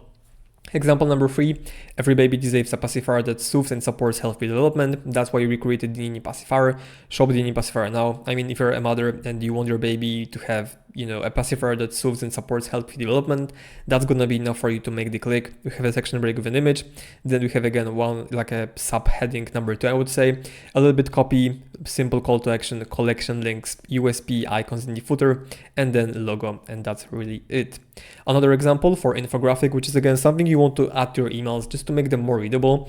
So this is a simple example from Abandonment card email where we have a header, you are this close to getting a free bottle, complete your order to claim it, call to action, claim your free bottle now. And then instead of showing a dynamic section, we're showing fixed section with a product that is a one product store anyways, and we're already showing benefits using this simple infographic. So reclaim your glow, sleep deeper, calm within an hour, crush cortisol. Infographic example number 2, instead of, like if you want to get across some scientific data, instead of making those numbers boring, just like having paragraphs, you can do it like that, where you have some kind of chart, with percentages and whatnot, and then bold text in a different font color as well, just to make those benefits stand out, and then find out more simple extra section as an infographic that just works well, that you can add below body copy. Example number 3, so here's why it's worth it. Again, automatic payments and the fees, why we love it. So this email was promoting buy now, pay later specifically. We have obviously had the copy promoting that above, and then call to action, and then below the second call to action, we had why it's worth it section. So like, again, digestible with all of the icons, digestible with all of the, kind of headings for each section, and then the call to action, show now, pay later. Another example, again, additional section. Here's why you will love it. And even, I mean, all of these infographics could be like the primary section for body copy. Like they don't have to be additional sections. They just could be the primary element for the body copy. But again, super simple. Here's why you will love it. Quiet operation, perfect results, versatility, ready to try it for yourself. Shop now. That's it. Really, that's simple. And again, one more, just to kind of, again, like showcasing, first of all, it's a great image because we're showing how the product works visually for people. I mean, if you're selling, like in this case, pacifiers, you kind of want to see how it's going to look like in your baby's mouth. I mean, you know, maybe it doesn't look too much visually appealing, but it's actually showing what it looks like. And that's great because we're also showing the benefits. So soft medical grade silicone, around breast-like shape, open mouth grab design, thin, flexible nipple. I mean, super simple infographic with, again, product and, you know, like how it's being used centered, and then all of the benefits kind of linked. Again, super simple infographic. Now, when it comes to uploading your emails, there's also going to be best practices to maximize your deliverability and the results that you're getting from your emails. So I'm gonna, you know, just to show you a few principles you need to follow. First one is gonna be uploading everything in one Klaviyo section. Then what you want to do is slice out images into multiple sections. So for example, above default, the body copy, and then footer. Then what you want to do is compress your images using tools like squash.app. Before sending the email, you want to preview the email size, because if your email size is too long or too big, it's gonna get clipped by Gmail and other inbox providers. And then always add alt text to your images. If you follow all of these principles, your deliverability is gonna get better, your emails will perform better as well. And just to kind of explain why you're doing things this way, is if you were to, like, I mean, technically, you know, back in the day, we used to export one email as a one image and then just put it through the compressing tool and then upload it to Klaviyo. But what happened is in some cases it would be loading quite long. So what we did instead is we're splitting these emails by sections. So we always want above default section to load as fast as possible. So we export the whole above default section, put it through compress tool, and then we're getting, you know, very nicely compressed part of the email, which is going to be loading super quick. So people are also going to see what's above default, and with other elements, they're also going to load while they're reading the above default section, or they're also going to load fast because again, they're separated from the images. So again, that's how you do it to just maximize your results and get the best possible deliverability after uploading your emails to Klaviyo. You can do it from, you know, Adobe XD, Figma, or Canva, doesn't matter. Just upload them this way. Now that's gonna be pretty much it for the design element. Now let's talk about A/B testing and optimizing your Klaviyo to get even better results for everything you're doing. So here's some of the testing basics. Overall, testing is key for constant improvement of the Klaviyo account performance. Ideally, we want to be running new tests every month or every 2 weeks, depending on the impressions and volume we have. Each test should have a hypothesis behind it and before it's launched. It means that we need to know what we are testing, why we are testing it, and what is the expected outcome. There are 3 different areas that you can run tests in. There's gonna be sign-up forms, flows, and campaigns. Each one will have different tests that we can run, so let's cover all of them one by one. As for the sign-up forms, the main goal of testing pop-up forms is to improve the submission rate, but you can also test things like getting car subscriber or customer conversion rate. Klaviyo breakdown allows us to see the engagement for each step, so we can optimize for that too. Still, the primary goal is going to be getting more subscribers or getting higher quality subscribers, but ultimately, again, you're gonna be optimizing all of this for maximum revenue. Some tests you can run is gonna be testing the offer, testing regular offer versus mystery offer, multi-step versus single step, so asking for the email as the first step versus asking if they want the discount as the first step and then asking for the email the second step, or even introducing, like, you know, question like, hey, you know, you've got 10% off, to claim it, let us know what is your biggest problem. Full screen design versus plain color background, and then design based pop-ups with images, discount code on the thank you page versus no discount code on the thank you page. This test is going to help you drive your revenue up like crazy, so make sure you run it. Pop-up with reviews or without reviews, time delay, which is going to be 60% scroll versus 50% scroll, or for example, 60% scroll or 15 seconds active on page. So kind of just testing time delays like I showed you before as well, with, you know, percentage of the average session time.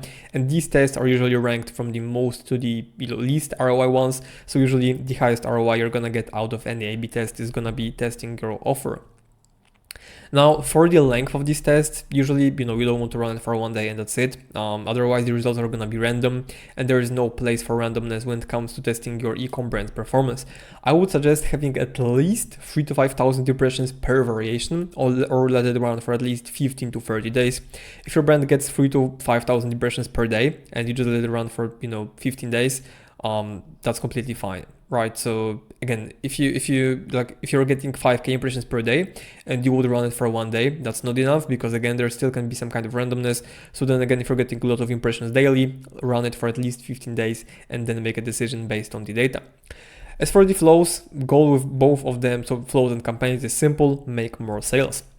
Sometimes that will be achieved by getting higher open rate, sometimes by getting higher click rate. Overall, whenever running these tests, we need to keep in mind that the primary winning metric is gonna be revenue, always. In some cases, you will need to ignore it and focus on the primary metric we're aiming to improve.